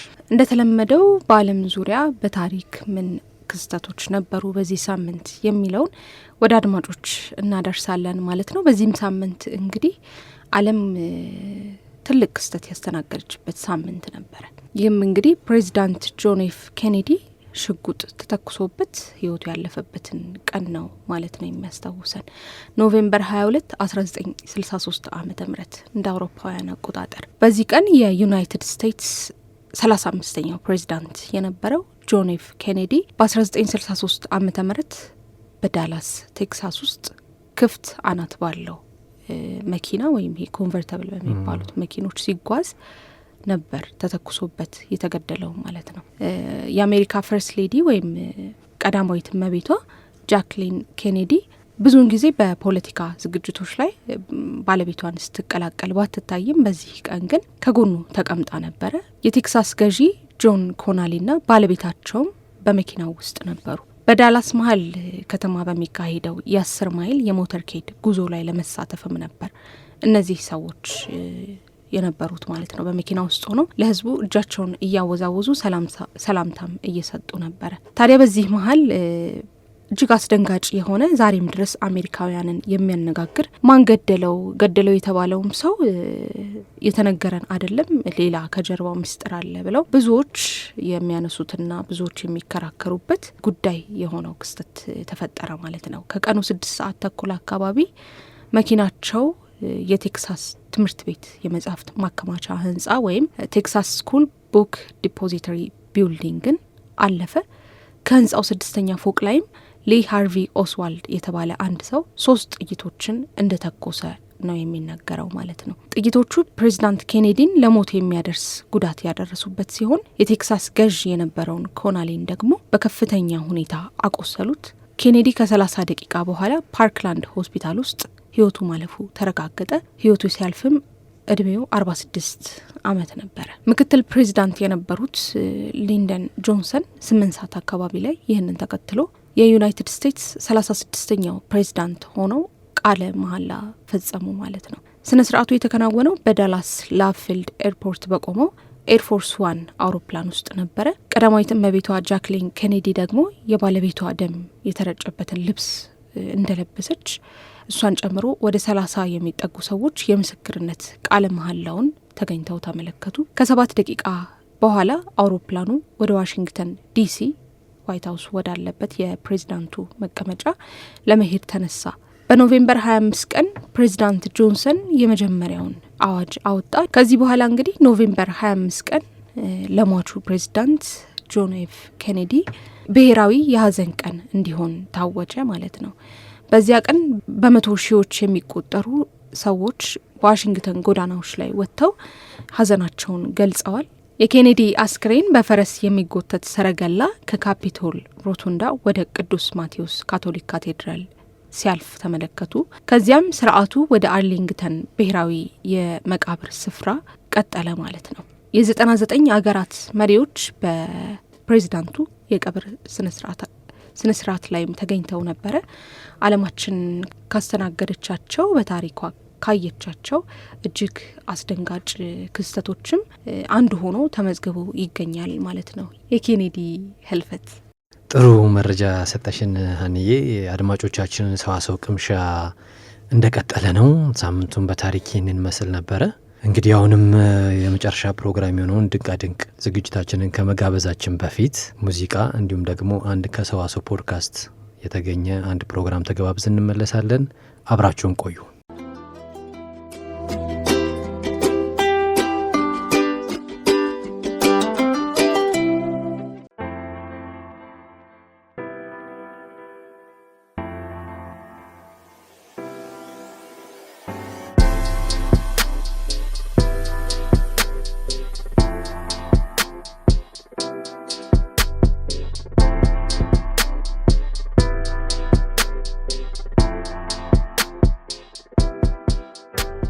ሰላም የተወደዳችሁ እንዴት ናችሁ? ሶሻል ፕላስ ፖድካስት ጀምሯል። እኔ መስገን መሳፍንት ነኝ።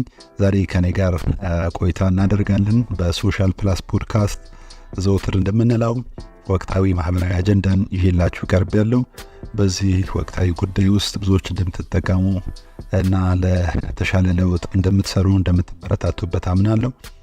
ከምንም በላይ ደግሞ እንግዲህ ወቅታዊ ጉዳይ እንደመሆኑ ወይም እያንዳንዱን የሰው ልጅ ምዕራፍ የሚነካ እንደመሆኑ ለወዳጅ ጓደኛችሁ እንዲማርበት፣ እንዲለወጥበት፣ እንዲሰራበት እንድትመክሩት፣ ይህንን እንድታሳዩት፣ ይህንን እንዲያደምጥ እንድትጋብዙ እጠይቃለሁ። ሶሻል ፕላስ ፖድካስት በሰዋሰው ፖድካስት የሚቀርብላችሁ ማህበራዊ አጀንዳዎችን ወደ እናንተ የሚያቀርብ ዝግጅት ነው። ይመስገን መሳፍንት ነኝ። አብራችሁን ቆዩ። ዛሬ እንግዲህ ይዤላችሁ የመጣሁት ጉዳይ ከባድ ሰው ነኝ ወይ የሚል ጥያቄ ነው። እንዴት ነው ከባድ ሰው ነኝ ብሎ ራሱን የሚጠይቅ ሰው የትህትና ምልክት ነው። በጣም መልካም ጥያቄ ነው የጠየቀው ማለት ይቻላል።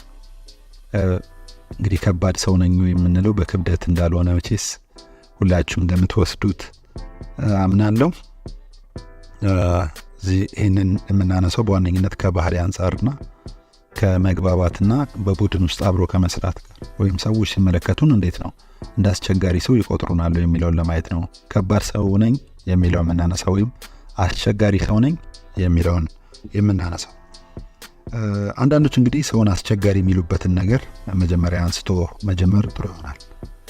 ቁጡ ሰው፣ አናዳጅ ሰው፣ አኩራፊ ሰው ሲያገኙ ሰዎች ከባድ ሰው ነው ወይም አስቸጋሪ ሰው ነው ይላሉ። ዝምተኛ፣ አዋራጅ፣ ጉረኛ፣ ጥቅመኛ ሰውንም ሲያገኙ እንደዚሁ አስቸጋሪ ሰው ነው ይላሉ። በእርግጥ የነዚህ ድምርም ሊሆን ይችላል፣ የነዚህ ማነስና መብዛትም ሊሆን ይችላል።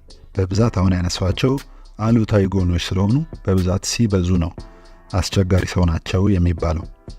በአንጻሩ ደግሞ ሳቂታ፣ ተጫዋች፣ ቀልደኛ፣ ዝምተኛም ሆነው አንዳንድ ሰዎች አስቸጋሪ ሰው ሊባሉ ይችላሉ። ምክንያቱም ካሉበት ማህበረሰብ ካሉበት ግንኙነት አንጻር ተናጋሪ ወይም አውትስፖከን የሆነ ዝምተኛ ሃምብል የሆነም ሰው የሚፈልግበት ሆኑ። እነሱ በጣም ተጫዋች ሳቂታ ሲሆኑ ቀልደኛ፣ ቀልድ የሚያበዙ ተብለው ሊኮነኑ ወይም ሊገሰጹ እንዳሉታዊም ጎን ሊታይባቸው ይችላል። ስለዚህ ከባድ ሰው ነኝ የሚለው ለማህበረሰብ ወይም ላለበት ስብስብ ክፍት ሆኖ የሚቆይ ነው ማለት ነው። አንድ ነገር ግን አስመረን እንለፍ። ዛሬ የተወደዳችሁ አድማጮች ከባድ ሰው ብትሆንም መሻሻል ትችላለህ፣ መለወጥ ትችላለህ። ለለውጥ ሁልጊዜም ክፍተት አለ፣ በር አለ ለማመን ይጠይቃልና ከባድ ሰው ነኝ ወይ ለሚሉ ሰዎች ከባድ ብትሆንም ችግር የለውም የሚለውን መጠቆም ያስፈልጋል። ምክንያቱም መለወጥ ስለሚቻል። አስቸጋሪ ሰው ነኝ ብላችሁ የምታስቡ ሰዎችም እንዲሁ አስቸጋሪ ብትሆንም መለወጥ መሻሻል ይቻላልና በተለይም እነዚህን አሁን የምናነሳቸውን 10 ነጥቦች በመውሰድ በእነዚህ ውስጥ ማሻሻል ከቻላችሁ ካላችሁበት ደረጃ ማለት ነው። ሁሉ ጊዜ እንደ ስፔክትረም ነው፣ እንደ ማስመሪያ ነው። ማስመሪያ ላይ 30 ቁጥሮች ቢኖሩ 1 2 3 እያለ የሚቀጥል ደረጃ 1 ላይ ያለ ሰውና ደረጃ 30 ላይ ያለ ሰው ብላችሁ አስቡት። በአስቸጋሪነትም ማዕቀፍ እንደዛው ነው። አሉታዊ ጎናችን 3 ላይ 4 ላይ ከሆነ እና መቀነስ ከፈለግን መቀነስ የምንችለው ነው። እንደ በሪሞታችን አንስተን ከቴሌቪዥናችን ከሬዲዮናችን ላይ ድምፅ እንደምንቀንሰው ችግሮቻችን፣ ማህበራዊ ተራክቧችንን፣ ሶሻል ኢንተራክሽንንም፣ ሶሻል ቢሄቪየርንም፣ ማህበራዊ ባህሪያችንን፣ ከሰው ጋር ያለንን ግንኙነትም እንደዚሁ መቀነስ እንችላለን። ለአስቸጋሪ ሰዎች የቀረበ ጥሪ ነው። እንግዲህ አስቸጋሪ ነኝ ብለው ለሚያስቡ፣ አስቸጋሪነታቸውን ደግሞ ለሚጠራጠሩ ሰዎች ዛሬ እንግዲህ 10 ቁልፎችን እናነሳለን። በ10ሩ ከግማሽ በላይ ያሉ ሰዎች አሳሳቢ ደረጃ ደርሰዋል ማለት ነው። ከዛ በታች ከሆኑ ደግሞ አሁንም እያሻሻሉ መሄድ ይችላሉ። አንደኛ፣ አንድ ሰው አስቸጋሪ ነው ወይ የምንለው ወይም ደግሞ ራሳችንን እንዳስቸጋሪ ወይም በአጠቃላይ ሳይኮሎጂስቶችም ተስማምተው አስቸጋሪ ሰው የሚሉት የመጀመሪያው ትኩረት ሳቢ ሰው ሲሆን ነው። ትኩረት ፈላጊም በአብዛት ደግሞ በማህበራዊ ግንኙነት ውስጥ ትኩረትን የሚስቡ ወይም ትኩረትን አትራክት ማድረግ የሚፈልጉና የሚወዱ ሰዎች፣ ሴንተር ኦፍ አቴንሽን መሆን የሚፈልጉ ሰዎች አስቸጋሪ ሰዎች ልንላቸው እንችላለን። ወይም ከባድ ዲፊካልት ፐርሶናሊቲ ልንለው እንችላለን። ይህን ፐርሶናሊቲ ትሬት ግን መቀየር ይቻላል። ሳቢ የሚለው እንግዲህ እንደ መሬት ስበት ነው። ወደ ላይ በዘለልን ቁጥር መሬት ስባ ወደ ታች እንደምታደርገን ትኩረትን በዛ ልክ መሳብ የሚፈልጉ ሰዎች ነው እንጂ ግርማ ሞገስ ኖሯቸው በንግግራቸው በጓደኝነታቸው ተወዳጅ ሆነው ሰው ሲቀርባቸው ሁሉ ጊዜ አቴንሽን የሚስቡ ሰዎችን ለማለት አይደለም። በአንጻሩ ግን ትኩረት ስቦ ለመታየት ለመግነንና ሰዎችን ባደር በሚያደርግ በጣም በሚነካና ሰዎች ያሉበትን ማህበራዊ ግንኙነት እያላቁ እያሳደጉ እንዳይሄዱ ከልካይ በሆነ ልክ ሴንተር ኦፍ አቴንሽን መሆን ትክክል አይደለም። ይህንን በሂደት ነው የምንቀንሰው። አንዳንድ ሰዎች ለምሳሌ በጣም ተናጋሪ ናቸው፣ ብዙ ማውራት ይወዳሉና በገቡበት ቡድን ሁሉ እነሱ በተገኙበት ስብሰባ እነሱ በተገኙበት ማህበራዊ ኢንተራክሽን ጓደኝነት ሊሆን ይችላል፣ ቤተክርስቲያን ሊሆን ይችላል፣ መስጊድ ሊሆን ይችላል፣ የጓደኞች ስብስብ ሊሆን ይችላል፣ ትኩረት ስበው የሚቀመጡ ሰዎች አሉና ይህንን ማሻሻል መቀነስ መቻል ያለንበትም ደረጃ ይወስነዋል። እንደው እንደ ስፔክትረም አድርገን ከ1 እስከ 10 ቁጥር ስንት ደረጃ ተሰጥቶታላችሁ ለራሳችሁ ትኩረት ሳቢነት ብንል ከግማሽ በላይ ከሆነ አደጋ ያለውና እሱን መቀነስ መቻል አለብን። ወደ ሁለተኛው እንለፍ። ሁለተኛው አናሳ አዘኔታ የምንለው ነው፣ ሎው ኤምፓቲ። እንግዲህ በእንግሊዘኛው ኤምፓቲና ሲምፓቲ የሚባሉ ሁለት ተቀራራቢ አንድ የሚመስሉ ነገር ግን ልዩነት ያላቸው ቃላት አሉ። ኤምፓቲ ማለት አዘኔታ ማለት ትንሽ አዘኔታ ያላቸው ወይም ለሰው የማያዝኑ ከሰው ጋር ማብረው የማያዝኑ ሰዎች አስቸጋሪ ሰዎች ናቸው። አናሳ አዘኔታ ማለት ሲምፓቴቲክ መሆን ላይጠየቅብን ይችላል። ሲምፓቲ የሚባለው ከሰውየው ጋር አብራችሁ ስታዝኑ ነው። ለምሳሌ የሚያለቅስ ሰው አይታችሁ ወደ ለቅሶ መትገቡ ከሆነ ነው። በብዛት እንደውም ካውንስለር ስትሆኑ፣ ሶሻል ወርከር ስትሆኑ ሰውየው ምንም አደጋ ውስጥ ቢሆን እናንተ አብራችሁ ማልቀስ አብራችሁ ማዘን የለባችሁም ይባላል። ኢምፓቴቲክ መሆን አለባችሁ፣ ሲምፓቴቲክ መሆን የለባችሁም ይባላል። ስለዚህ አናሳ አዘኔታ የሚባለው ግን ማህበረሰቡ በተፈጥሮ ለወደቀ ነው። አሁን ለምሳሌ ላዘነ ሰው፣ ሀዘን ለገጠመው ሰው፣ ለሞተበት ሰው አብረን እንድናዝን ሁሉም ማህበረሰብ የሚያውቀው የሚረዳው ነገር ነው። ህመም ለገጠመው ሰው፣ በችግር ውስጥ ላለ ሰው፣ በልመና ላይ ላለ ሰው ሁሌ አዘኔታ ሊኖረን ይገባል። አነስተኛ አዘኔታ ካላችሁ አስቸጋሪ ሰው ናችሁ ማለት ነው። ይህንን በቅርቡ የሚረጋግጡልኝ ምሳሌዎች አሉ። ለምሳሌ አርቲስት ዘሪቱ በቅርቡ ልጇን ስታጣ ብዙ ሰዎች አዘኔታቸውን ገልጠዋል። በጣም ከባድ ሀዘን ነው፣ ልጅ ነው የሞተባት፣ እንዴት ትወጣ ይሆን ብለው አብረዋት ቆመዋል። በአንጻሩ ደግሞ ይህንን አዘኔታ የሚገባውን አጀንዳ ወስደው የራሳቸው ጥቅመኛ የሆኑ ሰዎች ደግሞ ለራሳቸው አጀንዳ ሲጠቀሙበት እንመለከታለን። ይሄ ትልቅ አስቸጋሪነት ነው፣ ወይም ከባድ የሳይኮሎጂ ፕሮብለም ነው። ማንኛውም ሰው ሊያዝን የሚገባበት ጉዳይ ስለሆነ ማለት ነው። የምታስታውሱ ከሆነ 2004 ዓ.ም መጨረሻ ላይ የቀድሞ ጠቅላይ ሚኒስትር አቶ መለስ ዜናዊ ባረፉ ጊዜ ማንኛውም ሰው ነው ያዘነው። ከተማዋ ላይ ሀገር ላይ ነው በጣም ሀዘን የመጣውና ጠቅላይ ሚኒስትሩን የማይወዷቸው ተቃዋሚያቸው የነበሩ ጠቅላይ ሚኒስትሩ ወደ እስር ቤት የጨመሯቸው ሰዎች ጭምር አዝነዋል። በዚህ በጣም ምሳሌ የሚሆኑት አቶ ስዬ አብርሃ ናቸው። ጠቅላይ ሚኒስትር በነበሩ ጊዜ በወንጀል ጠርጥረው ወደ እስር ቤት የጨመሯቸው ሰው ናቸው። ግን መከላከያ ሚኒስትር ነበሩ። በኋላም በትልቅ ሚኒስትር ፖዚሽኖች አገልግሎ የነበሩ ሰው ናቸውና አቶ ስዬ አብርሃ ግን በቪኦኤ የጠቅላይ ሚኒስትሩ ሞት እንዴት አዩት ተብለው ሲጠየቁ በጣም እንደሙ ተናግረዋል። አንደኛ ስላሳለፉት ጊዜ፣ ሁለተኛ ደግሞ ሰው በመሆኑ ብቻ አዝንለታለሁ። በጊዜ ነው የተቀጨው፣ ገና በ57 ዓመቱ ነው ብለው ነው ሀዘኔታቸውን የገለጡትና እንደዚህ አይነት ሰዎች ኩዶስ፣ ትክክለኛ መሪነት ኳሊቲ ነው፣ ትክክለኛ ሰብዕናም ነው። ሰው ሁሉ የሚያዝንበትን ነገር ማነ ነው አብሮ ማዘን ያለበት፣ የሚደሰትበትንም ነገር እንደዚሁ መደሰት አለብን። ስለዚህ አናሳ ሀዘኔታ ካለሽ ካለህ ይሄ አንደኛ የአስቸጋሪ ሰውነት የከባድ ሰው መሆናችንን አመላካች ነው። ይህን ስፔክትረማችንን አይተን ልንሰራበት ይገባል። ሶስተኛው ለውጥን የሚገዳደር ቼንጅ ሬዚስታንት ሰው ከሆናችሁ አስቸጋሪ ሰው ናችሁ። ቴክኖሎጂ ሲለወጥ አብረን መለወጥ አለብን። አብረን መለወጥ አለብን ሲባል ለመልካም ነገር ሁሉ፣ መልካም ለሆነ ነገርና ለሰውን ለሚጠቅም ነገር ሁሉ አብረን ለመለወጥ ለመስራት ራሳችንን እያዘጋጀን መሄድ አለብን። ለውጥን የሚገዳደር ሰው ማለት ወይም ቼንጅ ሬዚስታንት ነው ማለት ለውጥን ሁሉ እናስተናግድ ማለት አይደለም። ነገር ግን በጎ ለውጦችንና ባህሪያችንን ሞልድ አድርገው የዕለት ዕለት ህይወታችንን ኑሯችንን ለበጎ ለመልካም ይጠቅማሉ ያልናቸውን ሁሉ በመውሰድ ልንጠቀምባቸው ይገባል። አንድ አባባል አለ በእንግሊዝኛ did you know the human brain is wired to resist change due to a fear of the unknown ይባላል። የሰው አእምሮ ሁሉ ጊዜም ለውጥን የሚገዳደረው የሚመጣው ዓለም ወይም የሚመጣው ጉዳይ አስቸጋሪ ሊሆናል ብሎ በመፍራት ነው እና ምን ይመጣል ቀጥሎ ከባድ ነገር ይመጣል ብሎ በማሰብ የያዙትን ነገር ይዘው መቆየት ይመርጣሉ። ለምሳሌ ነጭና ጥቁር ብቻ የሚያሳይ ቴሌቪዥን ነበረ። አሁን አዲስ ቴሌቪዥን መጣ። ከኋላው ከጀርባው ቦርጫም የሚባለው አይነት ቴሌቪዥን መጣ። በሂደት ደግሞ ጣፍጣፋ ቴሌቪዥኖች እየመጡ ነውና ቀስ እያለ ግድግዳ ላይ ራሱ ቴሌቪዥን ልናይ እንችላለን። እንደዚሁ ያለምንም መሳሪያ ማለት ነው እና ከጊዜው ጋር አብሮ መሄዳችን እኛን እየጠቀመን የሚሄድ ነገር ነው። እኔ አሁንም በነጭና ጥቁር ነው የማየው ማለት ኋላ ቀርነትም ነው፣ ቼንጅ ሬዚስታንትነት ነው። ባህሪም ላይ እንደዚሁ ነው።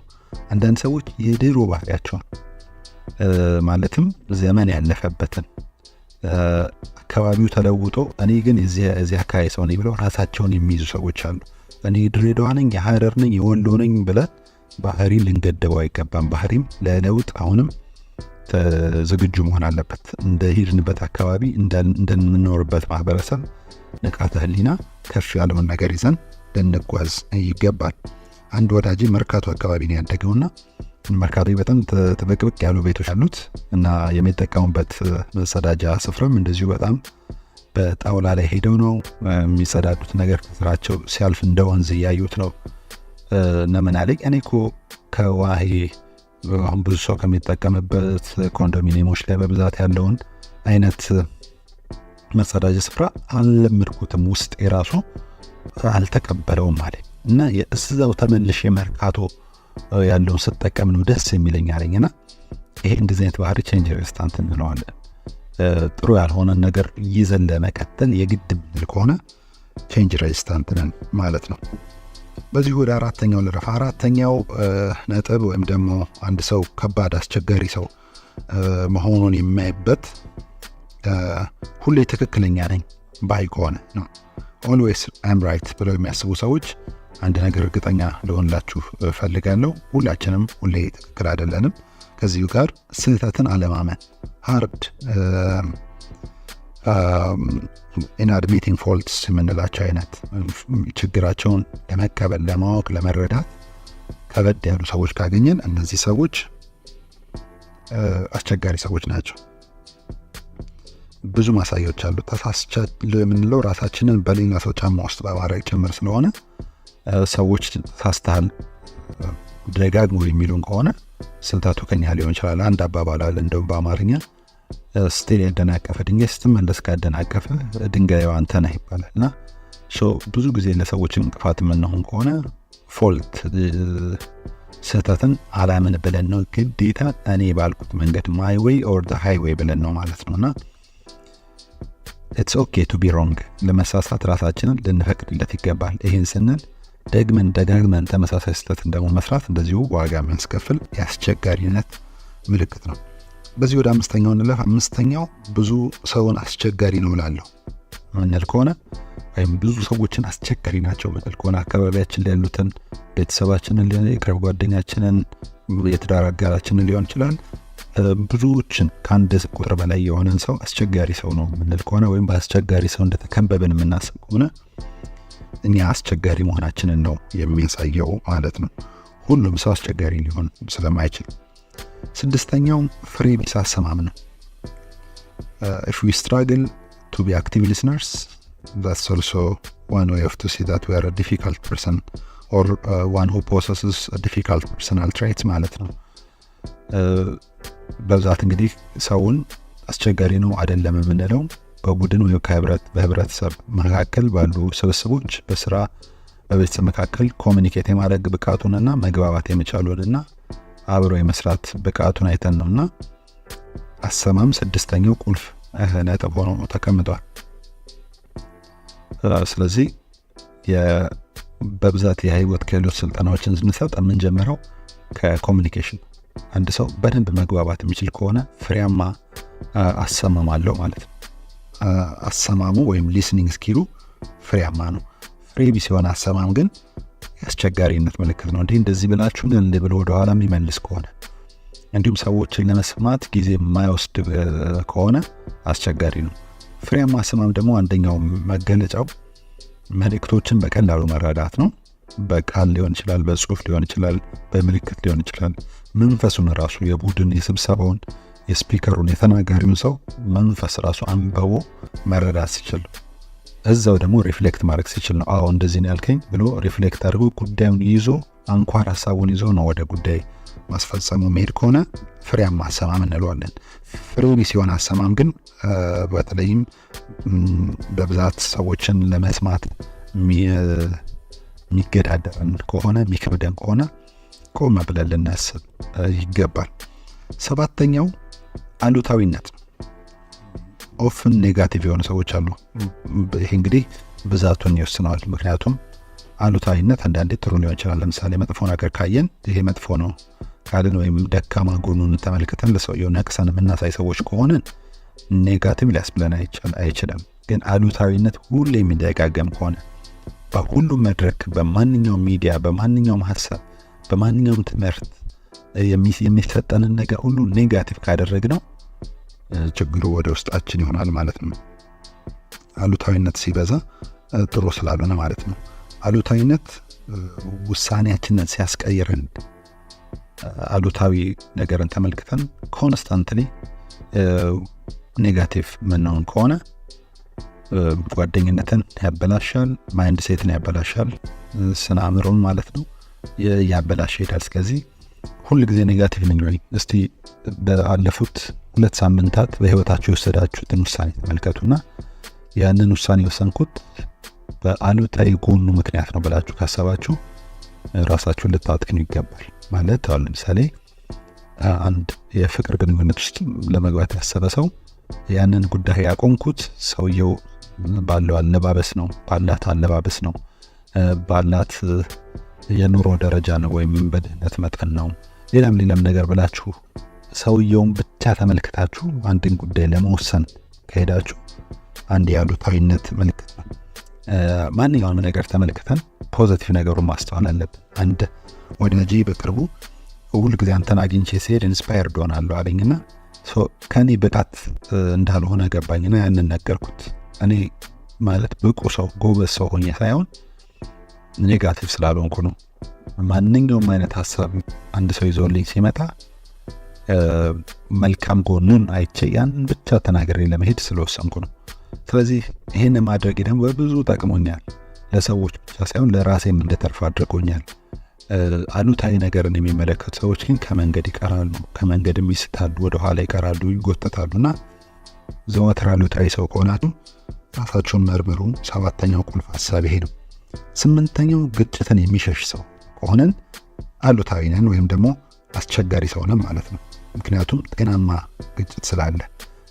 በችግር ተፈትነው ያለፉ ሰዎች ደግሞ የፍሬያማነታቸው መለኪያ ሰፊ ነው። ስለዚህ ግጭትን የሚሸሽ ሰው አስቸጋሪ ሰው ነው። ፍሬያማ ግጭትም ስላለ ነው። እንደዚሁም ደግሞ ግጭት በራሱ ፍሬያማ ራሱ ባይሆን አድክሞንም አዝሎንም በስራችን፣ በግንኙነታችን፣ በጓደኝነታችን፣ በትዳራችን ውስጥ ፍሬያማ እያደረገን ይሄዳል። አሉታዊነት ሲበዛ ችግር እንዳለው ሁሉ እንደዚሁም ግጭትም ሲበዛ ደግሞ አስቸጋሪ ይሆናል። ነገር ግን ግጭት የምንሸሸው ነገር ሳይሆን የምንጋፈጠውና በዕለት ተዕለት ህይወታችን ያለ የሚቀጥል ጉዳይ ነው። እንደውም እንደ ክህሎት ልንወስድ ይገባል። አንዱ የህይወት ክህሎት አሰልጣኝ ሰዎች የሚጠቀሙት የሚያሰለጥኑት ነገር ኮንፍሊክት ሪዞሉሽን ሜካኒዝምስ ነው፣ ወይም የግጭት መፍቻ ዘዴዎች። ኢትዮጵያውያን ደግሞ የዳበሩ የእርስ በርስም የግልም የግጭት አፈታት ዘዴዎች አሉንና ለምሳሌ ማህበረሰብ ተኮር ነን። ግንኙነታችን፣ ስራችን ሁሉ በቡድን ከሰው ጋር እንዲሆን እንፈልጋለን። ሰው ማግኘት፣ ሰው ማሽተት፣ አብሮ ቡና መጠጣት፣ አብሮ መገባበዝ፣ ወክ ማድረግን የምናዘወትር ጥሩ ግንኙነት ያለ ሰዎች ነን። ለምሳሌ ወደ ስካንዲኔቪያን ሀገሮች ስዊድን፣ ኖርዌይ፣ ፊንላንድ እና ዴንማርክ ብትሄዱ በጣም ግለኛ የሚባሉ አይነት ሰዎች ናቸው። ጊዜያቸውንም ስራቸውንም በራሳቸው በግለሰብ ደረጃ የሚከውኑ ናቸው። እኛ ደግሞ በጋራ መሆንን የምንወድ አይነት ሰዎች ስለሆንን ይህንን ማበረታታት መቀጠል አለብን። ግጭትን አትሽሹ እያለን ነው። ግጭትን የሚሸሹ ሰዎች አንደኛው ይህም በስፔክትረማቸው ነው። በጣም አብዝተው አዘውትረው ግጭትን የሚሸሹ ከሆነ መቀነስና ግጭትን መጋፈጥ ላይ እንድታተኩሩ ያስፈልጋል። 9ኛው ትችት ላይ ጎበዝ መሆን ነው። ኦቨርሊ ክሪቲካል መሆን አንደኛው የአስቸጋሪነት ምልክት ነው። አንዳንድ ሰዎች አሉ ገና ጉዳዩን አስረድታችኋቸው እንኳን ሳትጨርሱ አንድ ፕሮጀክት አለኝ አንድ ሀሳብ አለኝ ስትሏቸው ያንን ፕሮጀክት በግራና በቀኝ በትችት የሚያጣድፉ ሰዎች አሉና ይሄ ጥሩ ምልክት አይደለም። ትችት ላይ ጎበዝ መሆን አያስፈልግም። ብዙ ጎበዝ መሆን የምንችልባቸው ስራዎች አሉ። ኮንስትራክቲቭ ክሪቲሲዝምን ግን አይጨምርም። ወይም ገንቢ ትችት የሚባለው ገንቢ አስተያየት አያስፈልግም ማለት አይደለም። ገንቢ አስተያየት ጥሩ ሊሆን ይችላል። ሁሌ መተቸት ግን ጤናማ አይደለም። ትችት ላይ ጎበዝ ነኝ ማለት ራሱ ትክክል አይደለም። አይኖ አንድ ይሄን ስል ለምሳሌ መጽሐፍ የሚተቹ ሰዎች አሉ፣ እንደ ስራ ነው። ይሄኛውን ክሪቲሲዝም አይደለም። ግን ገና መጽሐፍ ፈልጋለሁ ስንል ሀሳቡን፣ አርዕሱን፣ አካባቢው ላይ እንዳንደርስ አድርገው ድምጥማጣችንን የሚያጠፉ ሰዎች ይህ የትችት ሊቅ የሆኑ ሰዎች አንደኛው የአስቸጋሪነታቸው ምልክት ነው። ገና ሰው ስራ ሊመር ሲል እኔ ኮፊ ሾፕ ወይም ቡና ቤት መክፈት ፈልጋለሁ ሲል ገና ቡና ቤት አዋጣም በዚህ ምክንያቶች ብሎ የሚደረድሩ በትችት ድምጥማጥ የሚያጠፉ ሰዎች ብዙዎች እንዳይሰሩ ያደረጓቸው ሰዎች እነዚህ ናቸው። በዚህ ደግሞ የተካኑ ሰዎች አሉ። የሚገርማችሁ በጣም ጎበዝ የሆኑ ትችት ላይና ይህንን ልናሻሽል ልንለውጥ ይገባል እላለሁ። ይሄኛው አንዱ የአስቸጋሪነት ምልክት ነው። ትችት ላይ መጎበዝ፣ ኦቨርሊ ክሪቲካል መሆን የአስቸጋሪነት ምልክት ነውና ይህንን ማሻሻል ይቻላል፣ መለወጥ ይቻላል። 3 ነጥቦች እንዴት እንደምናሻሽል መጨረሻ ላይ ጠቆም አድርጌ ለመውጣት እሞክራለሁ። ብዙ ሰዎች እንግዲህ ከልምዳቸው ካሉበት ደረጃ ይሄን የሚናገሩት፣ አንደኛው እኔም ይሄን የምናገረው ከልምድ ነው። ሁለተኛው ከንባብ ነው ወይም ከእውቀት ነው። በክህሎትም በቫሊዩ ሲስተምም የምናውቃቸው ማለት ነው። በትሬኒንግም የሚመጡ ነገሮች ስላሉ ማለት ነው። እና በዚህ መልኩ ችሎታችንን ለትችት ያደረግን ሰዎች ደግሞ እንኖራለን ማለት በዚህ ደረጃ ክህሎት ያለን ሰዎች ጥሩ ተቺ ነው። እሱን ግን የቅድሚያ የሚሰጠው ቦታ አይደለም የሚለውን ማስመር ያስፈልጋል። 10ኛውና የመጨረሻው አስቸጋሪ መሆናችንና አለመሆናችንን የሚለይልን ነጥብ ማመስገን አለመቻል። ስትራግሊንግ ቱ ሾው ግራቲቲዩድ። እንግዲህ እንደምታዩት ቋንቋችን ራሱ አማርኛ ለማመስገን ሩቅ ነው። አመሰግናለሁ ከሚለው ቃል ውጪ በዛ ሰው ስራ እንደተደሰትን መንገልጽባቸው ብዙ ቃላት የሉንም። በአንጻሩ እንግሊዝኛው በጣም ብዙ የማመስገኛ ቃላቶች አሉ። አይ አፕሪሺየት ዩ፣ ቴንክ ዩ፣ ግራቲቲዩድ የሚለው ራሱ አንደኛው ምስጋናን መግለጫ ዘይቤ ነው። በአካል ራሱ በምናሳያቸው ብዙ ጀስቶች አሉ። ገና ሰው አፕሮች ያደረጋቸው ነው። በውጭ ሀገራት ያሉ ሰዎች በተለይም በአውሮፓና በሰሜን አሜሪካ መልካምነታቸውን አክኖሌጅ ለማድረግ የሚያሳዩት ማለት ነው። እንዲ አክኖሌጅም አፕሪሺዬሽን፣ ሌሎችም ቃላቶች እንደዚሁ ማመስገኛ ቃላቶች ናቸው። ምስጋና የሌለው ሰው ውጤታማነት ላይ አስተዋጽኦ የሚያደርግ ሰው ነው፣ ወይም በአሉታዊ መልኩ ማለት ነው። ውጤታማ እንዳንሆን ከሚያደርጉ ሰዎች መካከል ግራቲቲዩድን የሚያሳዩ ሰዎች ናቸው። መልካም አካባቢን ይፈጥራል። አመስጋኝ ሰዎች ሁሉ ጊዜ ይከናወንላቸዋል። ምክንያቱም ሾዊንግ ግራቲቲዩድ ክሬትስ ፖዚቲቭ ኢንቫይሮንመንት። ሰውየው እንደተከበረ እንደወደደው እሴቱን እንዳገኘንለት ይቆጥረዋል። ስናመሰግነው ዋው ትልቅ ነገር ነው ያደረክልኝ ስንል ማለት ነው። ቀላል ነገር ሊሆን ይችላል ይሰራልን፣ ግን ከዛ ልክ በላይ ነው ማመስገን ያለብን። እንግዲህ እነዚህ 10 ነጥቦችን ተመልክተናል። ከባድ ሰው ነኝ ወይም አስቸጋሪ ሰው ነኝ ብላችሁ ራሳችሁን የምትጠይቁ ሰዎች ከነዚህ 10 ነጥቦች ካለፋችሁ ከግማሽ በላይ ካመጣችሁ አስቸጋሪ ሰው ወደ መሆን እየሄዳችሁ ነው። ስለዚህ እነዚህን ለመቀነስ መስራት አለባችሁ። ካላችሁበት ደረጃ ከራሳችሁ ጋር ጊዜ በመውሰድ ማሻሻል ይገባችኋል እንላለን። ከባድ ሰው መሆን ለመሻሻል ወይም ለለውጥ ሩም የለውም፣ ክፍል የለውም፣ ስፍራ የለውም ማለት አይደለም። መለወጥ ከፈለጋችሁ በእያንዳንዱ ዘርፍ ላይ አብልጣችሁ በመስራት መለወጥ ወደምትችሉበት ደረጃ መድረስ ትችላላችሁ። ችግሮች አሉ። እነዚህ ችግሮች ውስጥ በአብዛኛው እኔን ይመለከት ለምትሉ ሰዎች ሶስት ነገሮች እንድታደርጉ አበረታታችኋለሁ። ምን ላድርግ? አንደኛ እያንዳንዱን ነቅሰን መስራት እንችላለን።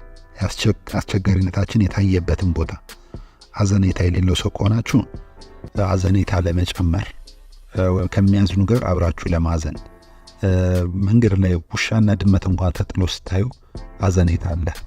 ለሰው ልጅማ የበለጠ አብሮ ለሚሰራ ለምናውቀው አብረን ማዕድ ለተጋራን አብረን እህል ለቀመስን ሰዎች በመድረክ አብረናቸው ለሰራን ሰዎች በአንድ መስሪያ ቤት አብረን ለሰራን ሰዎች የበለጠ አዘኔታው አብሮ ጊዜ በማሳለፍ ሊሆን ይችላል። ሀዘንን በመጋራት በመሳቅ በመጫወትም ሊሆን ይችላል። እኛን ሁሉ በማድረግ ነቅሶስ አውጥቶ መስራት ይቻላል። ለምሳሌ ዘወትር ግጭትን የምትሸሹ ሰዎች ካላችሁ በትንንሽ ግጭቶች ራሳችሁን መፈተሽና ማሞከር፣ ግጭቶቹን እንዴት ነው ማወጣት ችያለሁ ብላችሁ እንድትሞክሯቸው አበረታታለሁ።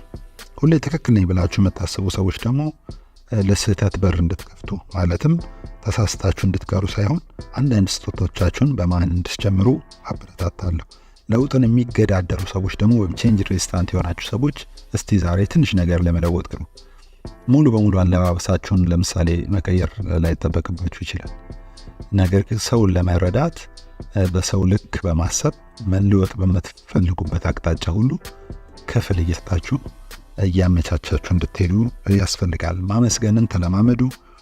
ትችት ላይ ጎበዝ ከመሆን ስራ ላይ ጎበዝ መሆን ይሻላል። ግጭትን የምትሸሹ አትሁኑ። አሉታዊ ሰው ከመሆን ሁሌም አዎንታዊ ይሳካል፣ ይቻላል። ጎበዝ ማለትን መልመድ አለብን። ለምሳሌ አሁን ያለው የኢትዮጵያ ኢኮኖሚ አስቸጋሪ ሁኔታ ውስጥ እንዳለ ማንም ያምናል፣ መንግስትም የሚያውቀው ነው። ነገር ግን መልካም ተሞክሮች ደግሞ የሚታዩባቸው ዘርፎች አሉ። በስንዴ ልማት፣ በሪል ስቴት አሁን በጣም ብዙ ግንባታዎች ያሉባት ሀገር ነች ሀገራችንና መልካም ነገሮች እንዳሉ ማወቅ፣ ማስረዳት፣ መናገር በራሱ ከአሉታዊነት ራሳችን ይወጣ እንሄዳለን። ይሄ ማለት ስራችን የሆነ ሰዎችን መተቸት እናቁም ማለት አይደለም።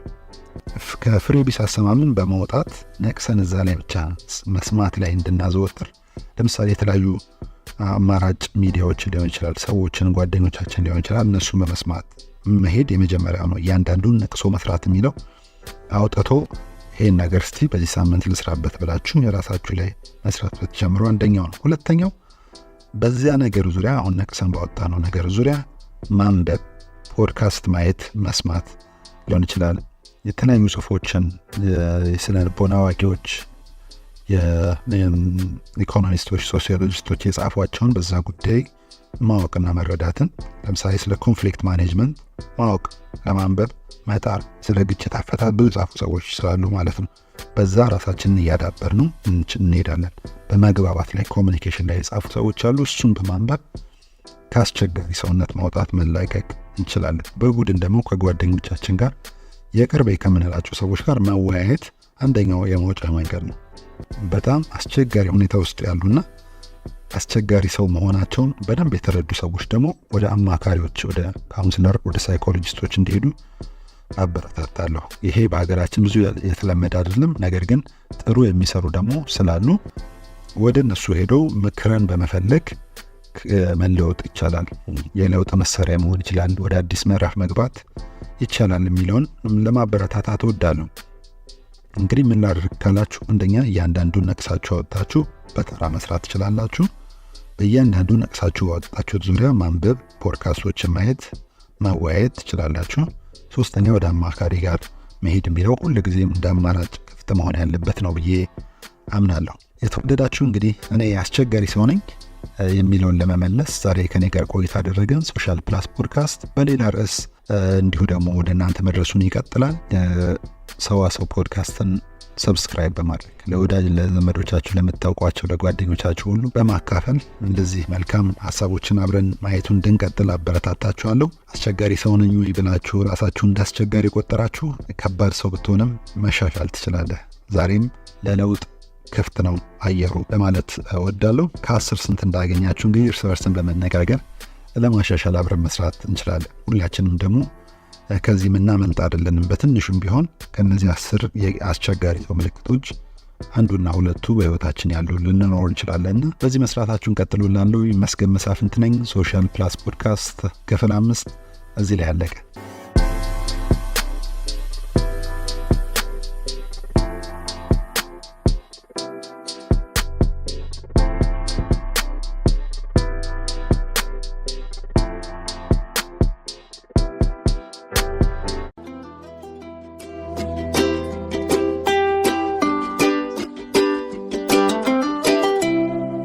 አድማጮች ተመልሰን መተናል። እያደመጣችሁ የምትገኙት ሰዋሰው ቅምሻ ፕሮግራማችንን ነው። ብዙ ቆንጆ ፕሮግራሞችን ወደ እናንተ እያደረስን ጣዕም ያላቸውን ሙዚቃዎች እየተገባበስን እዚህ ላይ ደርሰናል ማለት ነው። የመጨረሻ ፕሮግራማችንም የሚሆነው ድንቃ ድንቅ ነው። በድንቃ ድንቅ እንደተለመደው አሹ የሚያስደንቀንን የሚያስገርመንን ጉዳይ ይዘህ እንደመጣ ተስፋ እናደርጋለን። ጀባ በለን። የዛሬዎቹ አጫጭር ናቸው። ምናልባት በተከታታይ ፕሮግራማችን ስለ ትዳር ስለ ፍቺ ስናወራ ነበር። አሁን የሰሙት መረጃ ግን ፍቺ በህግ የተከለከለባቸው ሀገራት እንዳሉ ነው። በቃ አይቻልም። ጥሩ ነው። ከባድም ነው ግን ያው በቃ ስተትሽን ተራርመሽ ተቻችለሽ ትኖሪያለሽ። ከዛ ሀገር ካለሽ ፈጽሞ ከተጋባሽ ተጋባሽ ነው፣ አለቀ። ፍቺ ፈጽሞ የማይቻልበት ሀገር ነው። እንግዲህ ይህንን አስገራሚ የህግ እውነታ እነዚህ ሁለት ሀገራት ተግባራዊ አድርገውታል።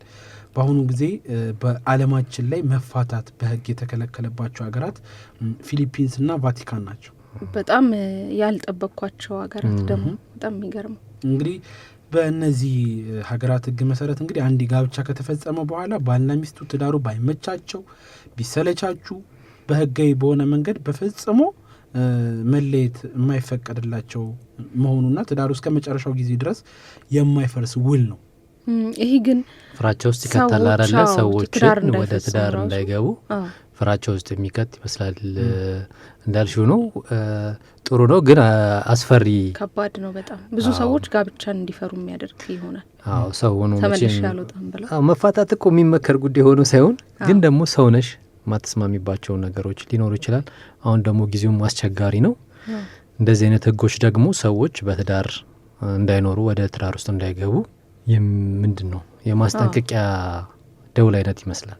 አንዳንድ ጊዜ ሁሉንም የሚያስደስት ነገር ማድረግ እንደማይቻለው ለሁሉም ነገር መፍትሄ የሚሆን ነገር እኮ ማድረግ አይቻልም። አንዱን የሚጠቅም በአንድ በኩል ደግሞ ጉዳት ያለው ነገር ነው። ብዙ ነገር ካየን ማለት ነው።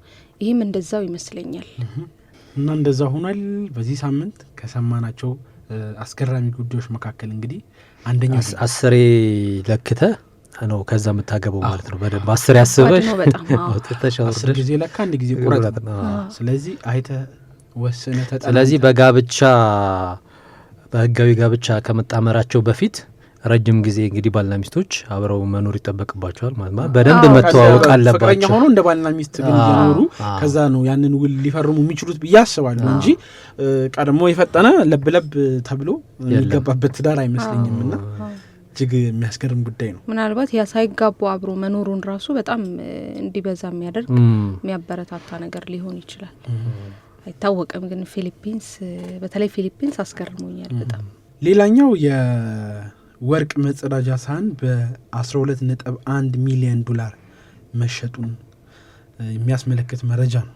መጸዳጃ ይሄ በተለይ አሁን ላይ በተለያዩ ቦታዎች የምንጠቀምባቸው መቀመጫ ያላቸው አይነት ሲንኮቹን በወርቅ ነው 12.1 ሚሊዮን ዶላር ተሸጠ ይለናል። የጣሊያን አቫንት ጋርድ አርቲስት በሆነው በማውሪዚዮ ካቴላን የተሰራው እንግዲህ የ18 ካራት የወርቅ መጸዳጃ ሳህን በ12.1 ሚሊዮን ዶላር መሸጡን ተሰምቷል። ይሰራል እንዴ? በወርቅ ይሰራል። የሰው ልጅ እኮ ሌቭል ደረጃን የሚወድ ፍጡር ነው። በደረጃም የሚኖር ነው። በጨረታ ነው እንግዲህ የተሸጠው። በኒውዮርክ ነው ይህ ጨረታ የተዘጋጀው። መጸዳጃ ቤቱ አሜሪካ ተብሎም የተሰየመ ሲሆን ክብደቱ ደግሞ 101.2 ኪሎ ግራም ነው። ይህ መጸዳጃ ቤት እንግዲህ በ101.2 ኪሎ ግራም ወርቅ ማጓጓዙ ራሱ እሱ ከባድ ነው ማለት ሽንት ቤትን ያስጠብቃል ማለት ነው ሰውዬው አይደለ? ሁሌም ሰው አለ ሁሌም ሰው አለ እንግዲህ የሚሞከር እንትን ሊቆርጥ ምን ሁሌም እዛ ሽንት ቤት ራሱ በጥበቃ ነው እና በጣም ተደንቃለችና ሁሌም ሰው አለ። እንዳጠቃላይ ካስገረሙኝ ሌሎች ጉዳዮች መካከል እንግዲህ አንደኛው ይሄኛው የመጸዳጃ ቤት በ12.1 ሚሊዮን ዶላር የመሸጡ ነገር ነው። እንዳጠቃላይ በዚህ ሳምንት ሁለት ያስገረሙኝ ጉዳዮች ለአድማጮቻችን ጀባ ብያለሁ። እስካሁን ድረስ አብራችሁን ስላላችሁ አድማጮቻችን እጅግ አድርገን እናመሰግናችኋለን። ሳምንት ደግሞ ልክ እንደተለመደው ሰዓታችንን ጠብቀን በተለያዩ አዳዲስ ርዕሰ ጉዳዮች እንገናኛለን። እስካሁን ድረስ እያደመጣችሁን ስለነበራችሁም እጅግ አድርገን እናመሰግናለን። እኔ አሸናፊ ሰለሞን ሀናባይነ ናትናኤል ምትኬ ከዚህ ከእንጦጦ ስቱዲዮ አብረናችሁ ቆይታ አደረግን። ሌሎች የትርታ ፕሮግራሞች ይቀጥላሉ። መልካም ሳምንት።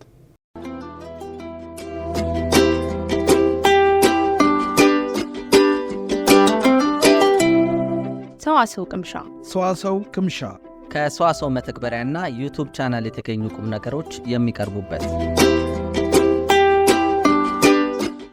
ሰዋሰው ቅምሻ ሰዋሰው ክምሻ ዘወትር እሁድ በዚህ ሰዓት